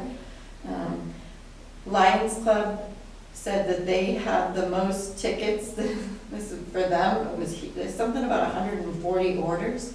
Wow. So considering other vendors were just as busy, that was really Yeah. good, so, but, I think you nailed it though. I think it's the Saturday night thing, right? Yeah. Well, that was the complaint we had last year. so the last comment. I think it's great. The fire chief, he said everything went fine for the event. They had one EMS call to Cummings that was handled promptly. The day of the event, we had the boat, so this is where the question comes up, and I don't know if you were talking to the boat barge group. Yeah. He said, the day of the event, they had the boat out monitoring the barge. The feedback that he got from the boat crew was that this seemed unnecessary. Yep. They are able to back into the cove enough that the legal no-wake cone covers them, and the few boats that crept too close, the guys on the pontoon asked them to give them 100 feet. We also put a post out too. Yeah. If it's required, so be it, and he would need to figure this into the budget, but maybe it's something we can talk to the company about and not need to do in the future. Yeah. So I didn't know if you. That was, it was a big concern last year, so that's the only Right. reason I asked them to do it again this year. I would say next year, let's be on standby, in case we need, if they start having problems, we'll have a crew on standby that can go out and deal with it. Wonder if one of those storms is coming through. That's why I got up and went up top of them. Oh, it's pouring out right now? I don't know if it's raining yet, but He said, there's one more sentence. Matt's thought was after they load, escort them to the cove, and then just once they move into the firing position like they normally do. yep, Okay. yep, no, I'd be fine with that. So that was the general feedback. I hadn't had any other, so I knew the light, I'd already put my notes for next year, remind vendors to dim or turn off lights for the fireworks. And then I wanted to do something about thanking everybody. We spent, Oh, sorry, no, one, Go. no, go. we spent $20,044.50, so we do have some money going into next year. We had a $25,000 warrant article. I'm just that number might change slightly. I just want to make sure we didn't miss anything. We did have to cut and I did not have time to do them for tonight, John, but we did have to cut the $25,000 warrant article at last week's. We had to give that money to the trustees. I was told that was the cleanest way. The auditors told me that they could work with it, but DRA requires it. So I cut them the check and then I can request the money, but I won't be able to do that till the next meeting. I have a bunch coming to your next meeting, so. But, so right now, we have about $4,900, roughly. It could change a little bit. That hasn't been spent. That hasn't been spent, and that will stay in the trust fund. So I gotta figure out how to get a receipt, because I Yeah. paid for lunch for them. Oh, yeah, definitely. If you can give me a receipt, I Yeah. can take that out. That paid, Then the only other thing I was gonna ask on the money part, Greg and Gina Wagner helped us out on this too. yeah. And I was wondering if the board would agree, if we could get them a gift card Oh, yeah. to go out to dinner or something. They were a huge help to me in particular, in the logistics of getting everything done that Greg does a morning. great job to Homestead? support a bunch of different things. Yeah, I think Homestead, maybe 2. Okay, Yeah. we can do that. And then that gives me time to get it done, so I can pull the right amount out of the trust fund. We actually, we did something a little different with food tickets this year. It is definitely hitting right now. With food tickets, we gave them food tickets and dessert tickets. But the dessert tickets were given when I went to collect them from the fried dough and from the Kona ice, they said it's on the house. Nice. So the Kona only had 1 ticket, but food vendor had 15 tickets. Yeah. So the tickets were for fried dough and a drink. Yep. So he didn't charge us for those. Awesome. And then we only spent, the food ham truck had 16 tickets, so we paid them $160. That was for staff to eat. And then Lions Club had 9 tickets, we paid them $72. So staff was able to so it's too hard to try and figure out food for people while you're working Yeah. there. So, and we start, some of us at 3, Yep. so. Some of us at 6 in the morning. Yes, some at 6 in the morning. There is one more bill, I think, that might be coming from the boat because of the tariff. I'm checking on the invoice now. So that, but that's only gonna be about $180, Okay. so, Have you spoken to the fireworks company since? not yet. Okay. Let's see what we can get locked in for next year. And do you wanna try, so if you looked at next year's schedule, it's really windy now. It is. It's one thin band coming across, of course. But we're not really, we're between two. So July 4th is Saturday. It would be great if we could lock that date in, but they have some big vendors, so, I would say we gotta look at Friday or Saturday. Friday, yeah. and Friday, try to increase. The only thing I'm concerned about Friday is the parade is always on the 4th. That means all of your crew has to get up and be at the parade early the next day. So Saturday is always the best day to do it. yeah. And then do we talk about increasing it to 20,000? We didn't do that this year. We left it 18.5. It was 18.5. It was $500 more plus tariff, so roughly. Do we increase the amount to 20? I For think the we should fireworks show? increase it to 20. And also, I want to have a little more of a conversation with them ahead of time as to what we're actually getting. Yeah. Yeah, because that was a little bit of a mix-up too. Yeah, because I talked to Sean, the one that actually did the show. He and I went in full panic mode because he called me and he's like, Robert, And then you what? set me in.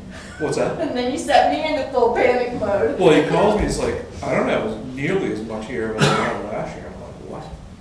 And then I'm like, so I'm at home at this point. This is like 4 o'clock probably, 3:30, 4 o'clock.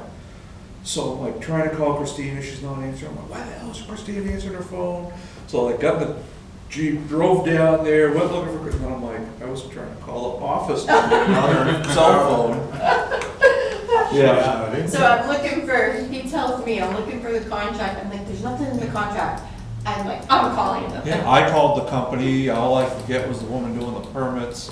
I got a hold of the woman Yeah, behind the so- scenes. So she's like, it's the same. It's just we're doing cakes. Yeah. So it seems like it's less quantity, but they're cakes Yeah. this year.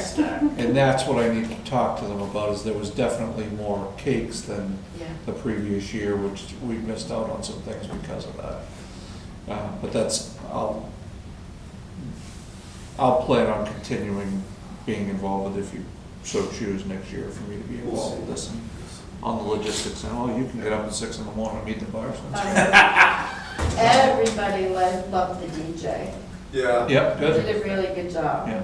So I know we talked about a band, but a band's gonna cost a lot of money down The there. DJs are better off. He did a I really think good so, job. yeah. It appeals to the whole array, you know. We weren't even down there a long time, but when we were down there, you know, the various songs that he played appealed to.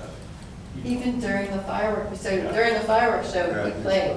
Yeah. Yeah, it can be a better mix for the crowd. Right. This was sort of an interesting question, I don't know if it's even possible for him, but like, sometimes they can broadcast on a certain AM radio station, like an AM Oh, I radio can frequency. Yeah, the No, I- 88. Yeah, I don't know, Yeah, it's going away. maybe do we ask the DJ to do that for next year, because then And the the boats. boats could, That's what I'm saying, That'd be like cool. all of a sudden, Yeah. so that becomes a thing. More production. I think we need some cannons. so, Oh, it's all good. Great. Just some tannerite on the barge. do you have anything else? Yes, so we're gonna try for the 4th, we're gonna try for a little bit more money on the show. Everything else I think is easy to get scheduled. I wanted to put something out. I'm gonna use this, I stole this from somewhere else, by the way.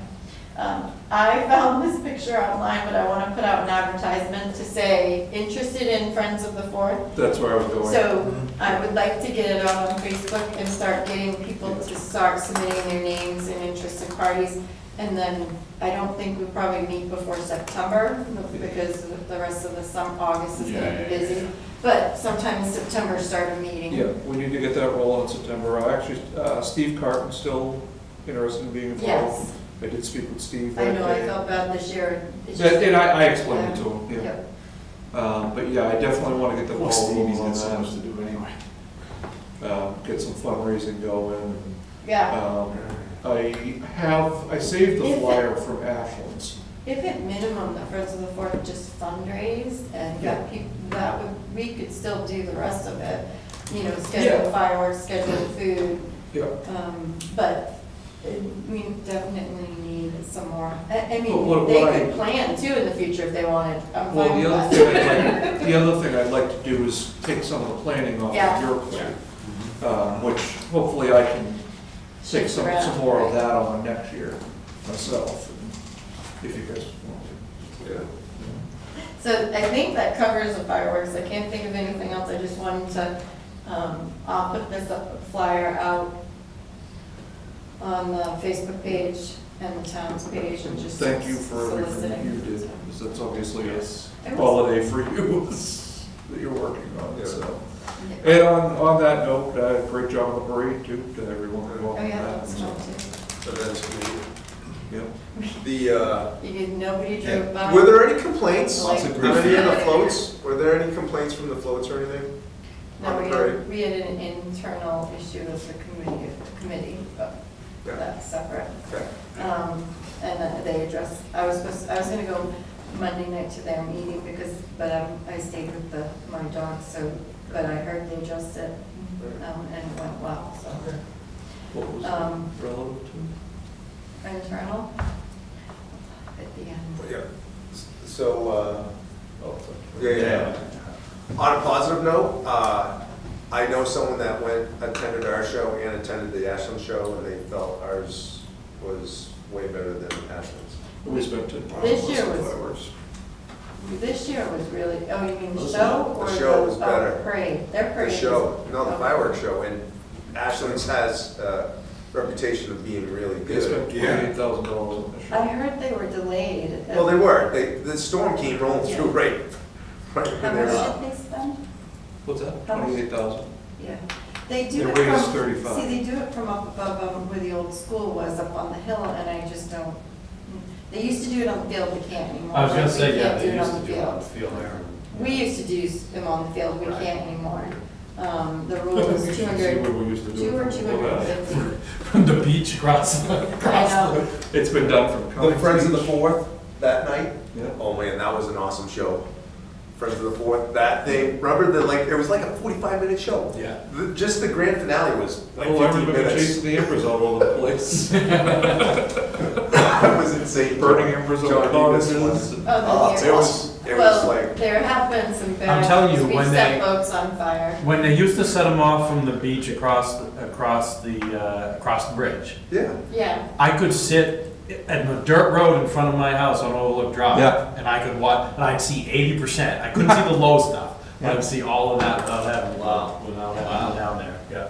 we did every year though, we melted a few boats. Yeah. And then we had a year we got booed, and I'm like, I'm not doing this again if we go through this, because when the That whole was- beach is booing, that was a and rough you're year. standing there. Yeah, it was a rough year. All right, special recognition? So I put this in, so if you want to open, I'll let you open it first. I put this in because I know we talked about it at the last meeting, Yeah. and I forgot the other thing. Damn it. Okay, I'll do it later. So, I'll let you guys take a look at it. I thought it would be nice to actually do something, to recognize this individual during the meeting. So we did up a certificate, and there's a letter from the board Yep. there. There's a little thing upstairs that I forgot to bring down, but I'll get that also. Well, it makes a difference in how all this stuff works. Yeah, I don't know if you want to sign that letter, it's just, or enough that we get the certificate signed, so. Well, we You can always send a have letter, the chair sign the I'll letter. pass that back. Do you want to go first? What's that? Do you want to Yeah, sign you the the top? grand pool. No, Well, do you want? Scott, just sign it, I'm not more important than anybody else is. All right, do you Sometimes I care if I read it? First among equals. You want to read it? Do you want, is it okay if I read the letter? Sure. Yeah. Okay. We It is- gotta change the camera angle, get a I know. reaction. John. It is with great appreciation and respect that we present you with the Special Recognition Award. Dear Kate, in honor of your outstanding dedication, reliability, and unwavering work ethic, your ability to, yeah, no, where's the camera? We need I was to just gonna say, that's so serious. I'm like, I'm just turned it off. camera. Your ability to adapt and take on new projects, no matter how challenging, without hesitation or complaint is truly admirable. Time and time again, you've gone above and beyond expectations, offering your skills and creativity to support the town and ensure the success of each initiative. Your commitment to excellence has not gone unnoticed, whether it's tackling a last-minute request, offering thoughtful solutions, or staying late for meetings. You approach every task with professionalism and a positive attitude. You are an invaluable asset to our organization, and we are sincerely grateful for your contributions. It is not often the silent person behind the camera is recognized. This award is a small token of our deep appreciation for the remarkable work you do every day. So there's a small gift that goes with it upstairs. I'll get it to you separately. Now you I'm gotta sorry. come up here in front of the camera and get this. Yeah, no, right. Hey, I'm gonna take a picture of I was gonna this say, now. we'll get a bad iPhone camera picture of it. Hey, Here, we'll use a Samsung, mine's right? Android. It takes Yeah. good pictures. So, thank you, sir. Oh, we're facing that one? All right. Here's that. Nice. Here's a copy of the letter for you as well. So, This is a huge Hey. surprise, thank you guys. Yeah, there you much go. appreciated. No. Seriously, Yeah. it's been awesome having you here. You add so much to the whole program, so really appreciate it. Probably the And you first put up time. with us. I mean, you know, it's good. Just so everybody knows, this is Kate. Probably the first thing you bet on the Yeah. Are we taking a fit? Do you guys all want to get in a Yeah. picture with him? Yeah. Kate's gonna put in the But it's not a bias. special recognition. He's gonna do some photo And editing. you brought his camera? So we didn't tell him. Right now, he's gonna be ripping it off of YouTube. Oops, sorry. Good. I'm gonna zoom in. Hang on a second. Oops, that's too close. Okay, should be good. Great. Thank you guys. You're welcome, Ken. You'd think we'd all be skinnier playing adult softball. Rob, you know this is exercise. It was the other night for me when I had to run around the bases twice. John. They said, you gotta hustle. I said, this is me hustling. All right. TA report? Under TA report, there's stuff in the info folder, which is number 10. I don't know if there's anything you want to discuss there, but, I will let you take a look at that.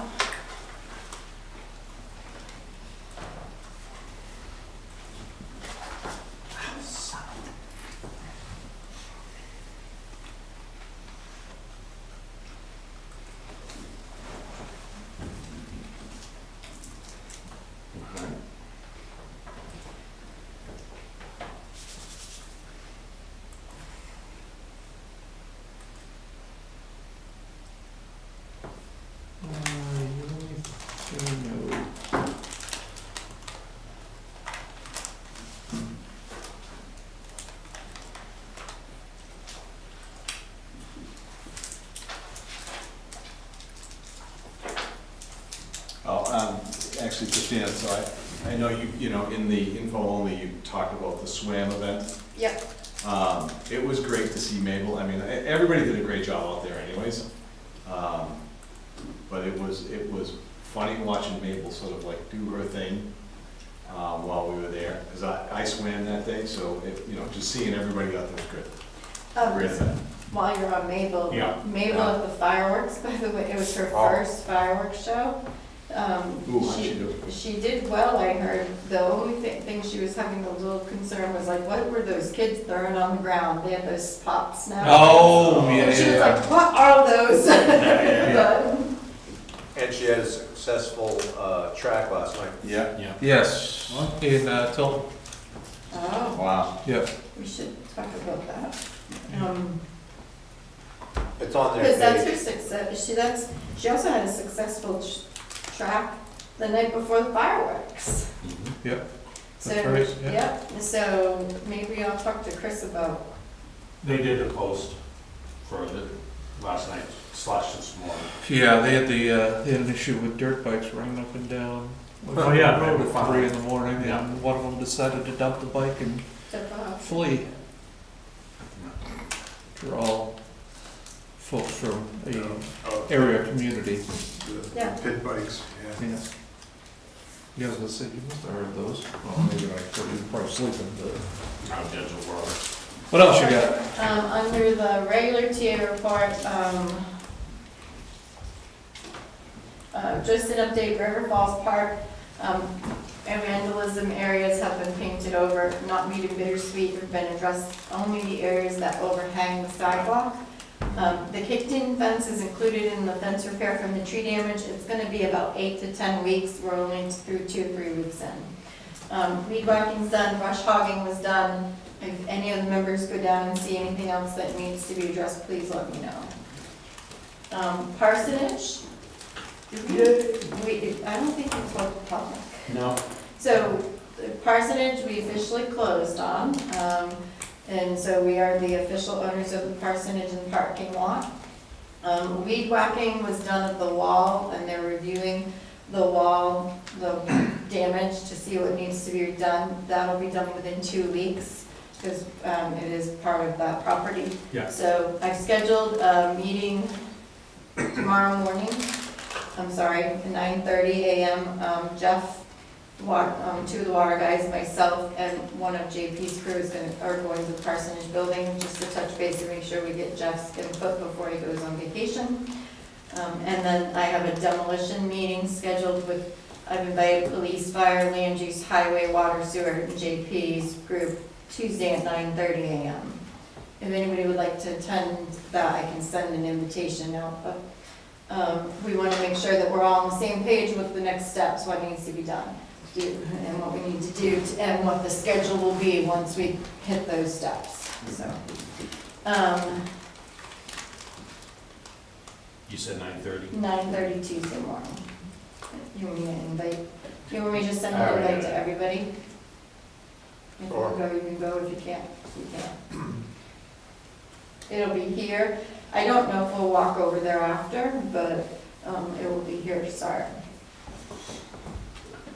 And then after Tuesday's meeting, Victor and I are going out to the beach to meet and look at the 4 locations. I've talked to Mike Vignali. Mike Vignali, I think I told you, Mike Vignali felt we didn't need to go to DES for over the minimal things that we were talking about doing. I'm gonna review them with Victor and make sure it is still minimal.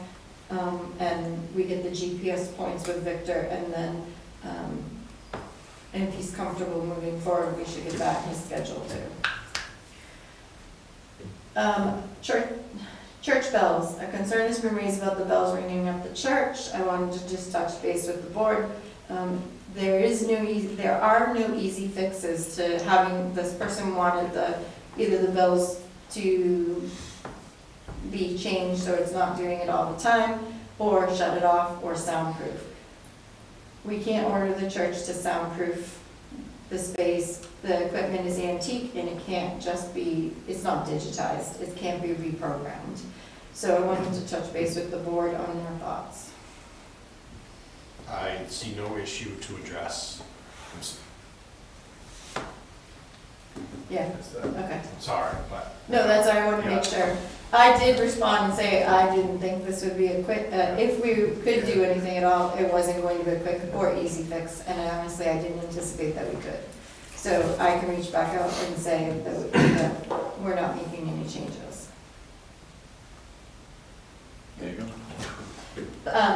Total and permanent veterans, credits, I did print it. We've just been notified by the Department of Revenue that as of April 2026, there will be a change. Currently, where approved applicants can receive the standard veterans credit, which is $750, and if they qualify total and permanent disability, they also get a $1,700 credit. So the total's $2,450.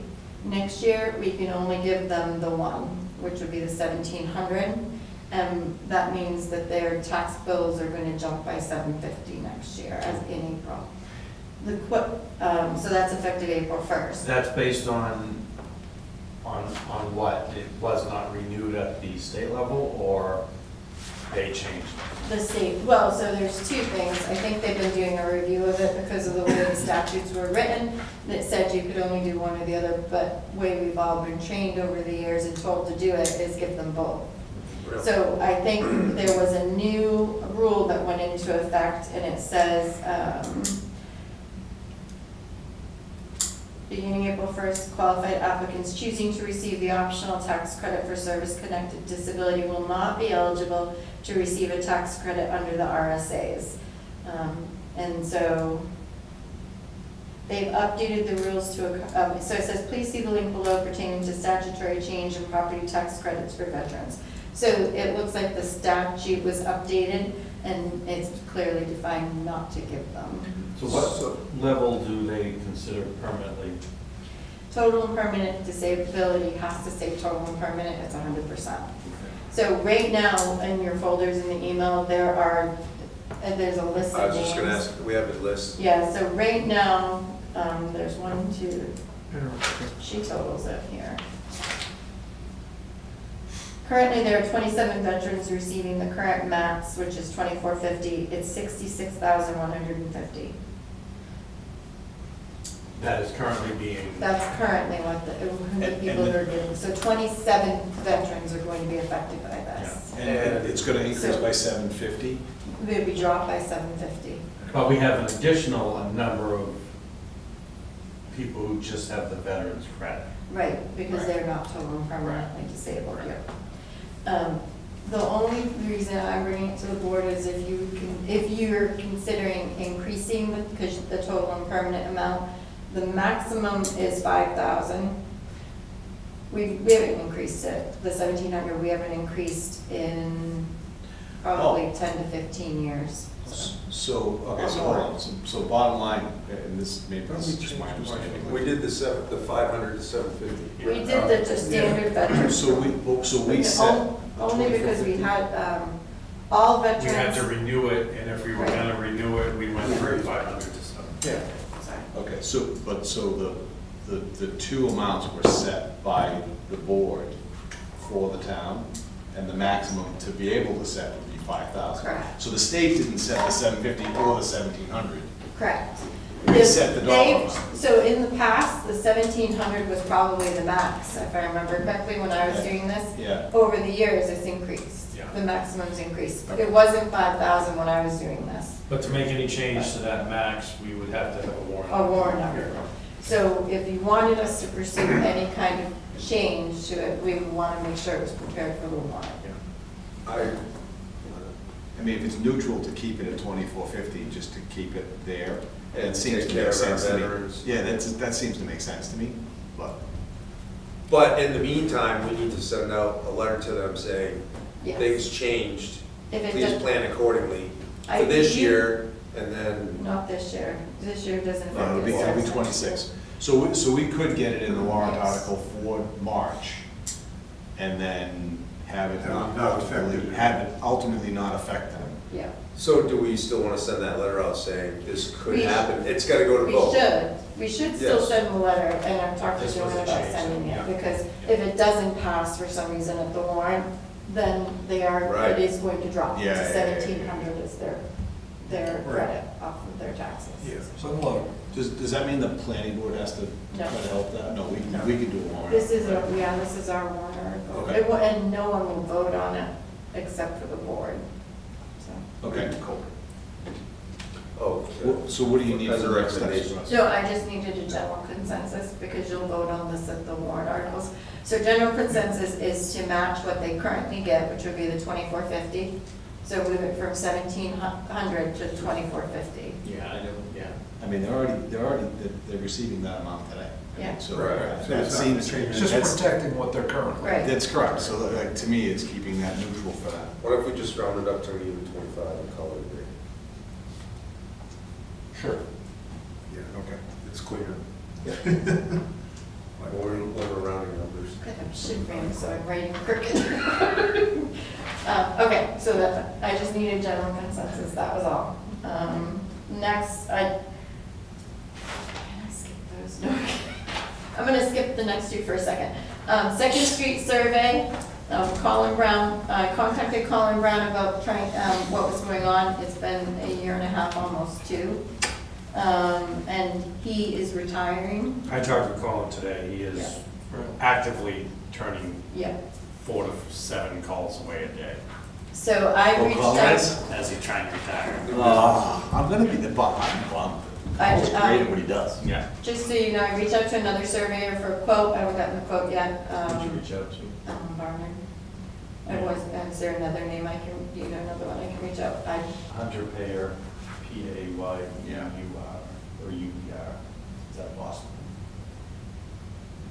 Oh, that's such a I don't want to reach out to the people who did. Colin's good. Joe. I'm not happy with them, sorry. Okay, so I can reach out to that person and get a quote too. The bench.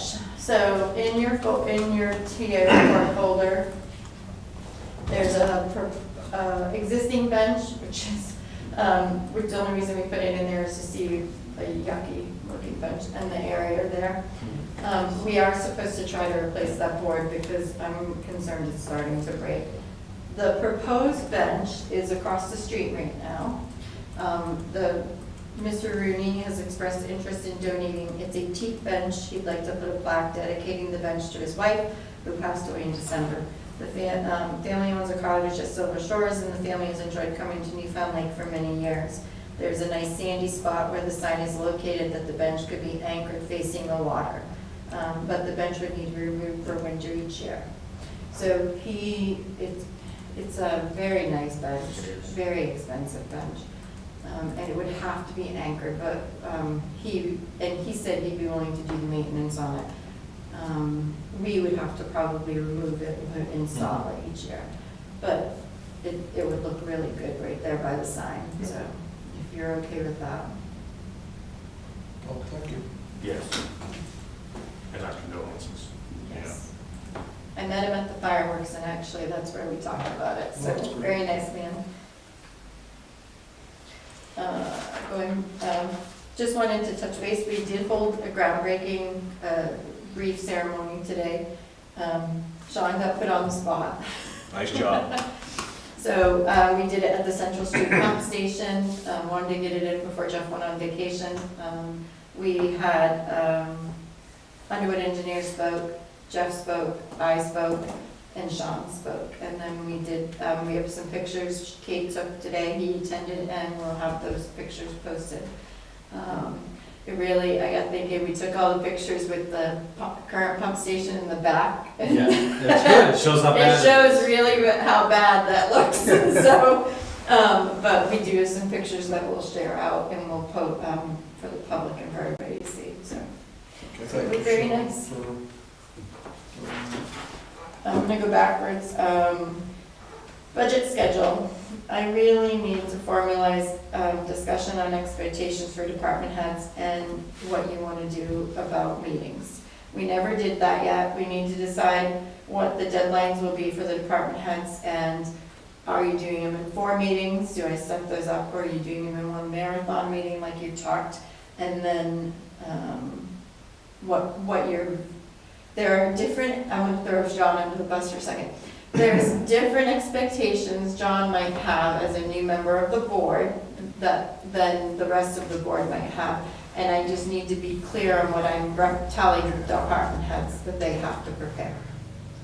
We should have a workshop meeting somewhat soon to Yeah. discuss what we want to tell the department heads. Yeah. She stole my thunder, because that was one of my 8 Ha! items. I told you I was putting it I under know, here. listen. Let's schedule that. The problem, you don't meet again until August 7th. August 7th. Do you Let's want? do the 31st. Yeah. Because one of the things I actually had, when I was talking to Christine about this the other day, should we try to meet starting in September, 3 times a month instead of twice a month? Because Just have one more. this, I mean, we're already more than a quarter in, and we're still talking about what our priorities are for the year, right? Like, so for me, I'm trying to figure out, and this will go to the EDC thing, because this is one of the questions That's I have. next on my list too. It's like, how do we actually get everybody going? 'Cause we have a whole bunch of people that I think have a bunch of energy to try to figure out how to help us. But everybody seems to be waiting on how, what we're intending to try to accomplish and whatnot, so. So July 31st, what time? And just work session. Just a work session. Just work, no, yeah, Yep. don't complicate it. Right, I mean, I'm just making sure. I can do 5 or 6. On the third, I'd rather do 31st. 6. I'm fine. Giddy up. Budget. 5. Whatever. Okay. 5, if it's a 5, I can. I'll send, so, they're gonna be taking my computer for 2 hours tomorrow. I still cannot reschedule meetings, I can't. So if you've got multiple cancellations for me again, sorry. I can't cancel meetings, I can't reschedule them, I can't Corruption edit in the them. database. So, they're supposed to look at it for 2 hours tomorrow, so hopefully they can fix it. It's a corruption in the database. That's what I'm hoping. No, I'm not hoping that, but I'm hoping that's. I hope they fix it finally. Yes. While we're talking about potential work session, EDC is our next group that we really need to do something with and get them back up and running. So are we ready to determine our expectations and guidance for them? Do we want to meet first in a work session to designate those thoughts? Or do we want to solicit new membership, or do we want to schedule a work session with the current membership and move forward from there? Do you want to start with this group first? We should figure out what we want before. Yeah. Well, Yeah. so that, I think that's what's slowing us down. So like things like Taylor Caswell at the state level in the Bureau of Economic Development for the state, he's had a bunch of posts lately on LinkedIn. One of the things I sent to Christina and to Bruce Dorn the other day was, if we don't follow him today in LinkedIn, I think we should. So he's got 2 new directors of tourism. So one of the things that I think the EDC needs to do is go introduce ourselves to those people and figure out what's what. The other thing is he was also posting stuff recently about manufacturing facilities and other things that they're trying to push for, right? And if I think about what we're trying to do, like how do we fit in? Like what does the Lakes District say to the state? Because it's one thing for Bristol to say, hey, this is some of the stuff that we're working on, what we're trying to do. It's also, where is the state as they're trying to like do different things? Where are they trying to put things in the state? So I think there's a bunch of stuff that we gotta do to try to align these resources so we know. Because we're pushing a rope uphill in so many ways, especially because we're a town of 3,000 full-time residents. Do you want to do that the same night, July 31st? And that way we can, My personal opinion would be no. I think we need to slim down and solidify, like, okay, here's what the select board says we wanna do. well, I And then invite them. we can engage them. Well, Didn't mean to that's invite what you're them and saying then- is actually part of the workshop on 31st. Just Yeah, just us. And, On oh, July I thought you were saying bring in. No, No, Just just on us. the 31st. Yeah, just us. 31st. Set goals for the budget and then set goals for the Yes. EDC. Yeah, because they're all interconnected. Okay. I know that's a pain in the butt sometimes when they are interconnected. And Cade, you won't have to, it's a work session, so you won't have to report it. He's thinking, I got a certificate for this. I just want to remind people, Household Hazardous Waste Day is coming up. I should be able to know this by heart. August 28th, it's a different day, it's a Thursday, and Oh. at Bristol Transfer Station. The collection times are not on this flyer. Oh, there it is. Thursday collections are from 2 p.m. to 6 p.m. So it'll be at the Bristol transfer station, that's a change, people were used to the high school, we're moving it back to the Bristol transfer station, and it will be on a Thursday, people are used to a Saturday, so it's 2 to 6. We posted it on Facebook, we've done notifications on the town site, it's on the calendar. Can we just get a poster or something and put that at the transfer We station? do. Find out if it's posted, but we have I believe flyers. it already is. Yep. I'm just saying, like, is right near where Art is, we've got that board. Can we have chief posted or one of the PD posted on the sign that's on North Main Street? I don't know if it can do 2 different messages. I'll find out though if it can, because right now we're telling It's a them. temporary. Yeah. You talking about the PD sign? Yeah. How many messages can it do? Can it say, watch your It speed? depends on what it's, yeah, like right now it's being used for something more important. Right. So I would say, and not to discount what you're saying, but you've probably seen it on North Main Street because the camp's there. Right. Can you put a second message that says, watch your speed, whatever, watch your Well- speed, and then it says, don't forget household hazardous waste? There's time, you won't Oh, never have mind. time. Yep, okay. I think just put the poster up at the transfer station, we've got it on Facebook, we've got it in the Buzz. We are now having them, we've asked them to announce at the concerts when they do their concert announcement. My thing with the PD sign, I guess I view that as being used for public safety reasons. Yeah. Right, And that's open to it's Any really towns open to and- any towns, that would want to drive there. or Yeah, you don't need a dump sticker for that. it says, actually, it's open to these participating communities: Alton, Alexandria, Andover, Bristol, Bridgewater, Center Harbor, Franklin, Guilford, Gilmington, Hebron, Holderness, Laconia, Meredith, Moultonborough, New Hampton, Samberton, Sandwich, Tamworth, Tilton, Tuftonboro, and Wolfboro. All the towns in the planning commission. In the planning commission, yeah. And they do have a flyer, I have it on 2 pages, but it's a full trifold flyer, and they do have these out too, so. And as long as I don't remember anything else, that's it. Select board items start with Dawn. I have nothing, so that was a good start. All right. Scott? Nothing. John? Okay, I'll bring up my list. All right, here's the first one, and I'm looking for guidance. Christina and I, like, one of the things that we're trying to figure out is the strategic stuff from an IT perspective for the town, right? I have a particular belief that when we're making a strategic shift, like there's a server project that's going on, I'm trying to figure out how much we want to leave to the town administrator and how much we want to make sure that the board is on the same page with, you know, the strategic direction, in particular about IT. The reason why I bring it up that way is the server project that we're going to need to do soon, right? We're basically going to eliminate some of the servers. In that process, we're basically saying we're going to do a cloud-first strategy. It's not really a technical problem, but when you say we're going to do, when we say we're going to do cloud first, which from a technical side, I firmly believe that's what we should do. But I also believe that it's important for us all as a board to be able to understand what that means financially for us. Because it means things like, hey, you know, we've had this particular server running, doing stuff for like 7 years. Most companies replace them in 3 to 5 years.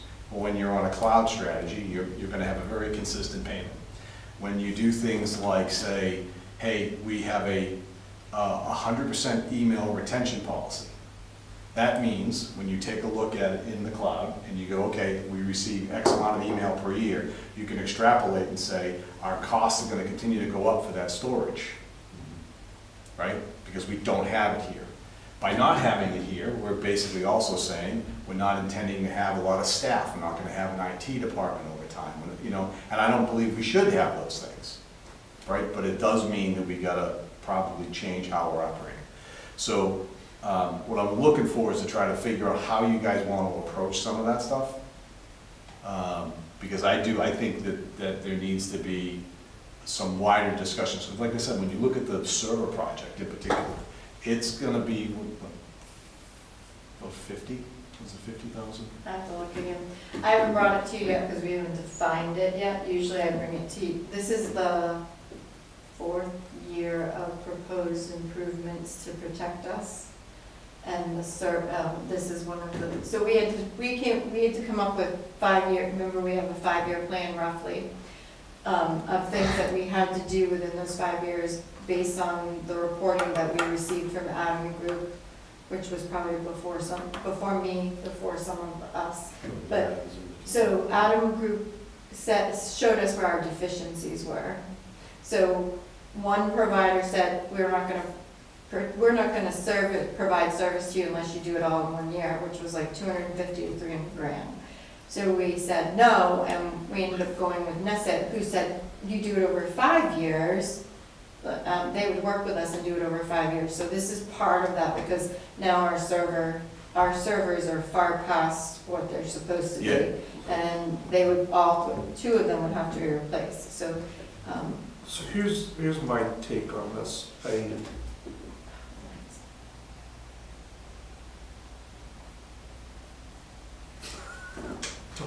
I'm processing my thoughts. Trying not to speak out loud.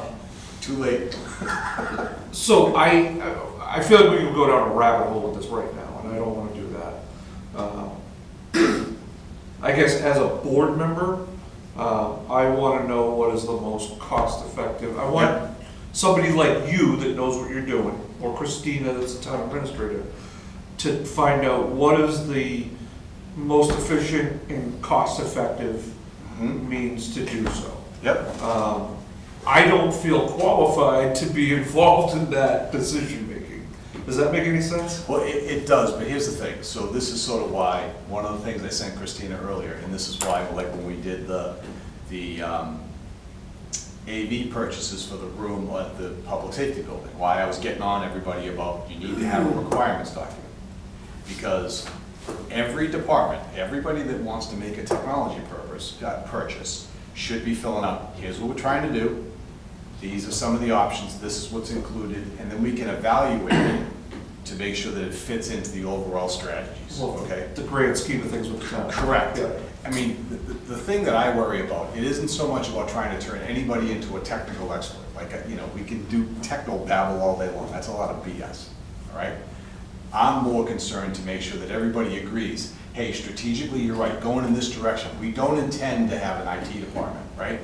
But you guys all know, I've been advocating for, how do we get a student, an intern in, to help with some of really the grunt work of the IT space that happens around here and augment what we have going on. And again, just, the thing I'm talking about is a student position, not anything that's a larger IT thing. Because I don't believe that we're ever going to be in a position where we are going to have an entire department, dedicated. Well, and that's always been one of my questions, not vocal questions, but in the back of my head is, at what point, I remember when we first started in on this 8 years ago or so, when you were on, Sean and I were both on budget committee, I think Scott was on, and we were talking about $60,000-$70,000. Yeah. And now we're up to what, 250, something like that. It's 250 included, it's all your software, it's. So Right. this So is Yeah. where I'm going with this is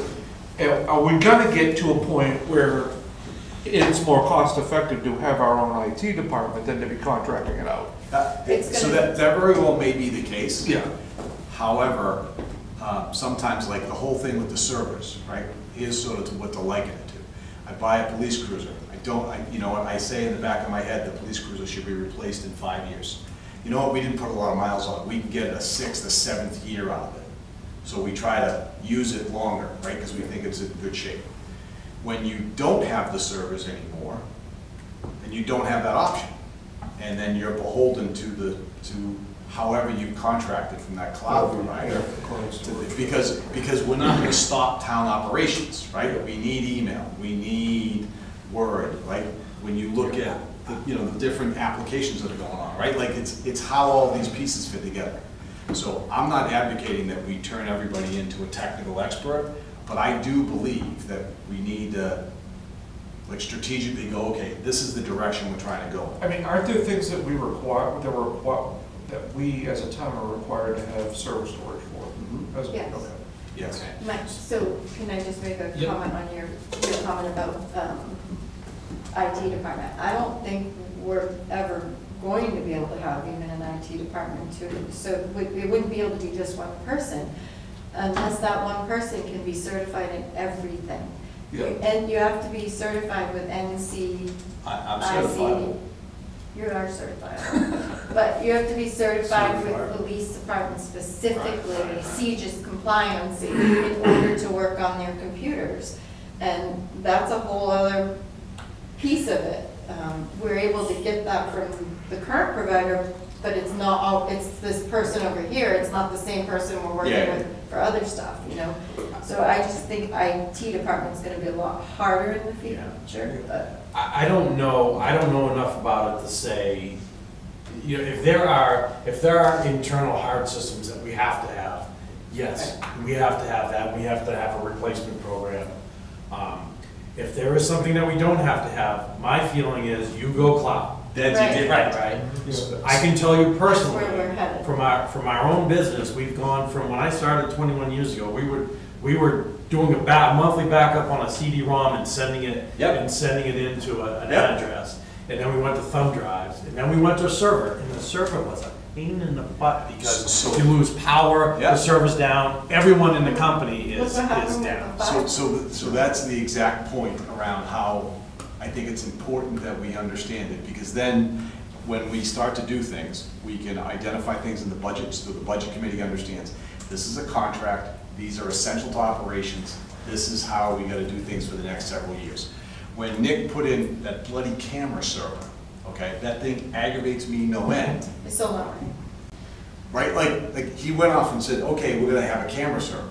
All right, well, how does it get backed up? Who takes care of it, right? Like, we don't have any of the things that are required to actually deal with it, but yet we have cameras that have to rely on it.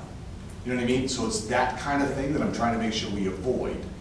So it's all gonna start with trying to make sure that as the department heads are doing things, we go through the requirement step, we have people articulate it. In layman's terms, I am in no way, shape, or form trying to do this where everybody's gotta be a technical expert, but we gotta be able to articulate, to your point, the cost structure, what the maintenance items are, who's gonna do it, and then we can make decisions along the way.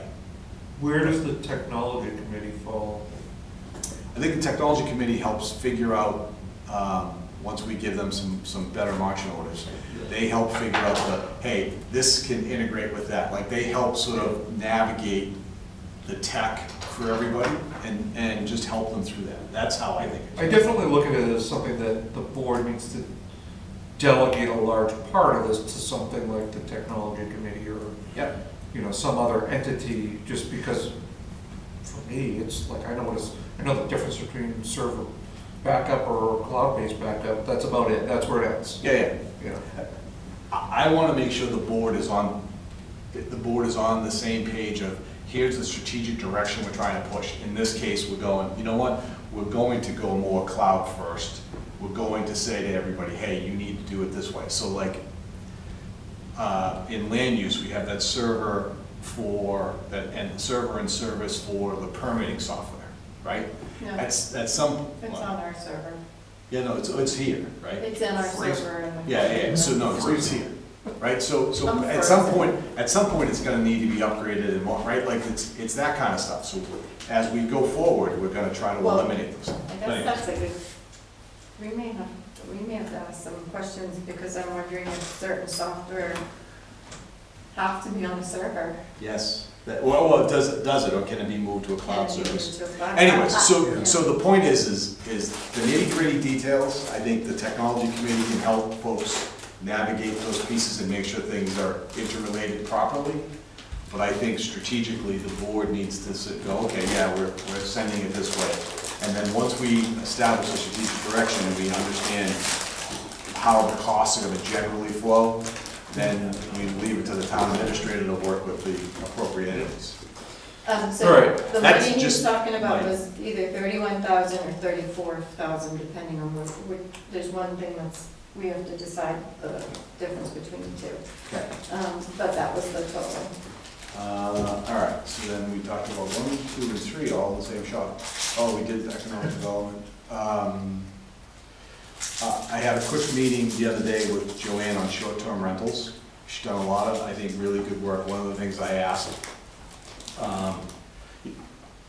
she's gonna send out some more stuff. We're trying to use SharePoint to give everybody just some more information. She's found basically like 140 or 145 short-term rentals in town. So she's got a lot of really good data as to what we think we have. What I asked her to do is, before we come in and meet the next time, was to make a recommendation, like what do they think we should charge based on what? You know, how should the town try to address it? You know, that to me also flows into the all committee stuff and really getting after the vision statement, right? If I listen to the discussion from earlier, we had a great fireworks where now, because of the new state law, we can talk about the social districts, trying to create those things. All of that to me comes back to tourism for the town, right? And, you know, so I still want to try to push for using the vision statement, because if I think about it, that isn't really representative, it doesn't represent the tourism aspect of our economy very well. And I want to try to like take a look at how do we get the community involved in making sure that it's representative of what that stuff is. So, you know, more information to come, but the short-term rentals, Joanne's doing, you know, they got some good data and they're gonna come up with some good pieces there. When's the all committees meeting next? Monday. It's Monday, okay. So, you know, they're gonna talk about the vision statement then, and we'll see what everybody comes back with. And we talked about September already. Should we do 3 times a month? All right, I think I'm good. There's my list. Those are all. Sorry, couple stuff. A couple of things, wasn't worth bringing up, I had already talked with him, it wasn't their fault, but the grader snagged the lower lines on the road up to Slim Baker today, and so that's blocked off. Fire department is aware, they've notified utilities. Fortunately, the camp isn't using it tomorrow, so that's good. But on the other hand, did a great job grading the road, so appreciate that very much. There was a small, I talked with the guys, there was a small water leak today on North Main.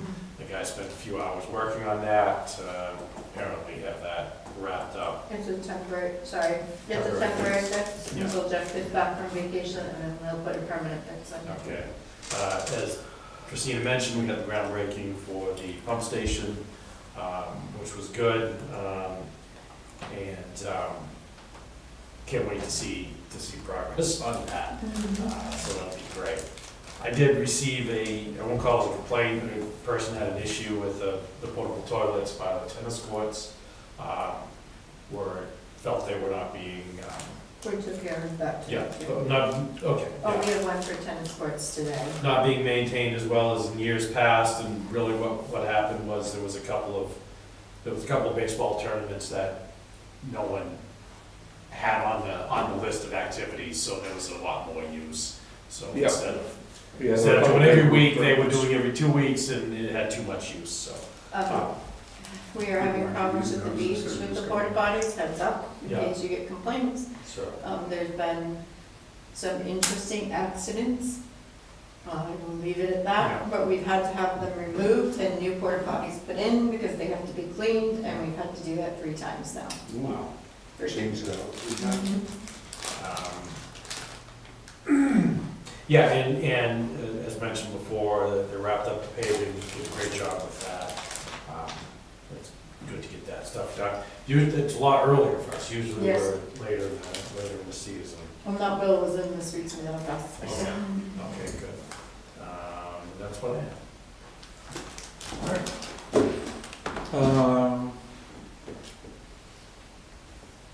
I already brought up the social area. It's awesome. I'd like to see us pursue it. Whether we need to put this, We need to find out if it's something that we need to just vote on and we can put it into place for September 5th, All or, you have to do is a warrant article. or does it have to go as a warrant article? I don't know that yet. I know there's guidance. I'm not that positive, came but out. I thought it did. Yeah. So, let's find out what we need to do to get that in motion.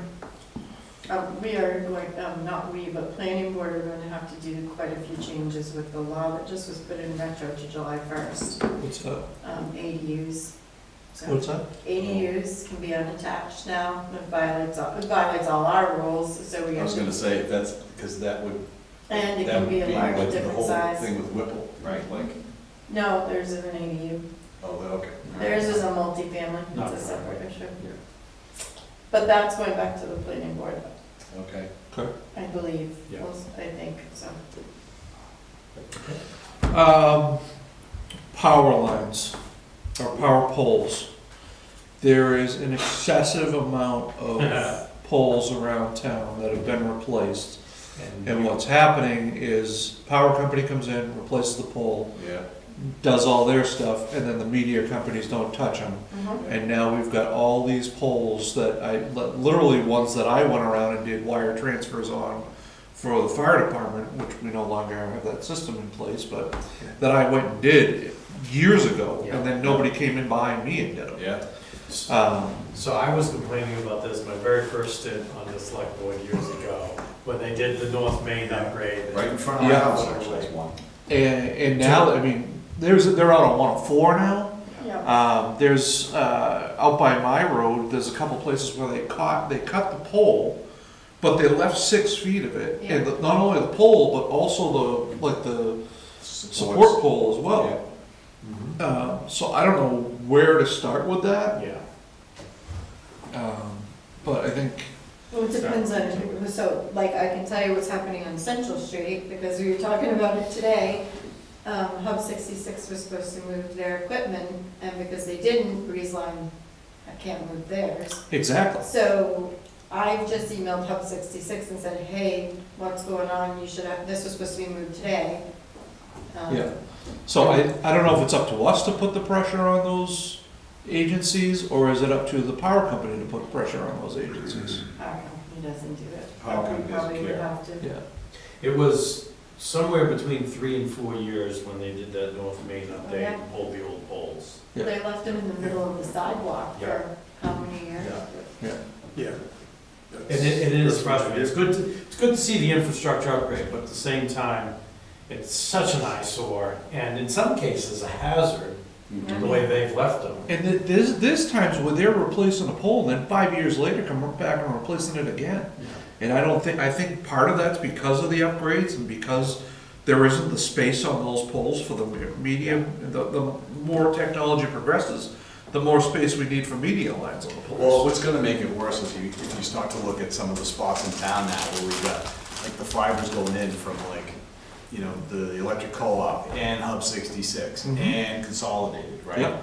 You know, so it is gonna be a matter of, you know, we probably have to draft a letter saying to each of the vendors and go, okay, it's our expectation that throughout town, you are cleaning up your messes. Well, Yeah. we might be able to handle some of that during our franchise agreement, maybe with Breeze Line. Well, Breeze Line, I think we can, but Consolidated, to me, I bet you that most of the challenge is gonna be Consolidated. It's like, if I look at the ones in my neighborhood where they've changed them, like the one in front of my house, and it's Consolidated that needs to get out and get after getting rid of the old pole. If they did that, then Eversource can come back and take the rest of the pole out. Yeah. Because Breeze Line has already moved over, right, like, so, because they were out doing work in the neighborhood, they moved it. They get the line over, the poles will disappear. Right. The poles will disappear. We were talking, I won't say what meeting, but we were talking about, we tell them you're gonna cut the line if they don't get up there, they get up there. But I don't know if we as a town could say that to all of them, so. I just think we gotta, I think we gotta, as we go through and clean this stuff up, we just need to send them a letter and say, hey, from the select board, bang, we need you to be attentive to cleaning this up.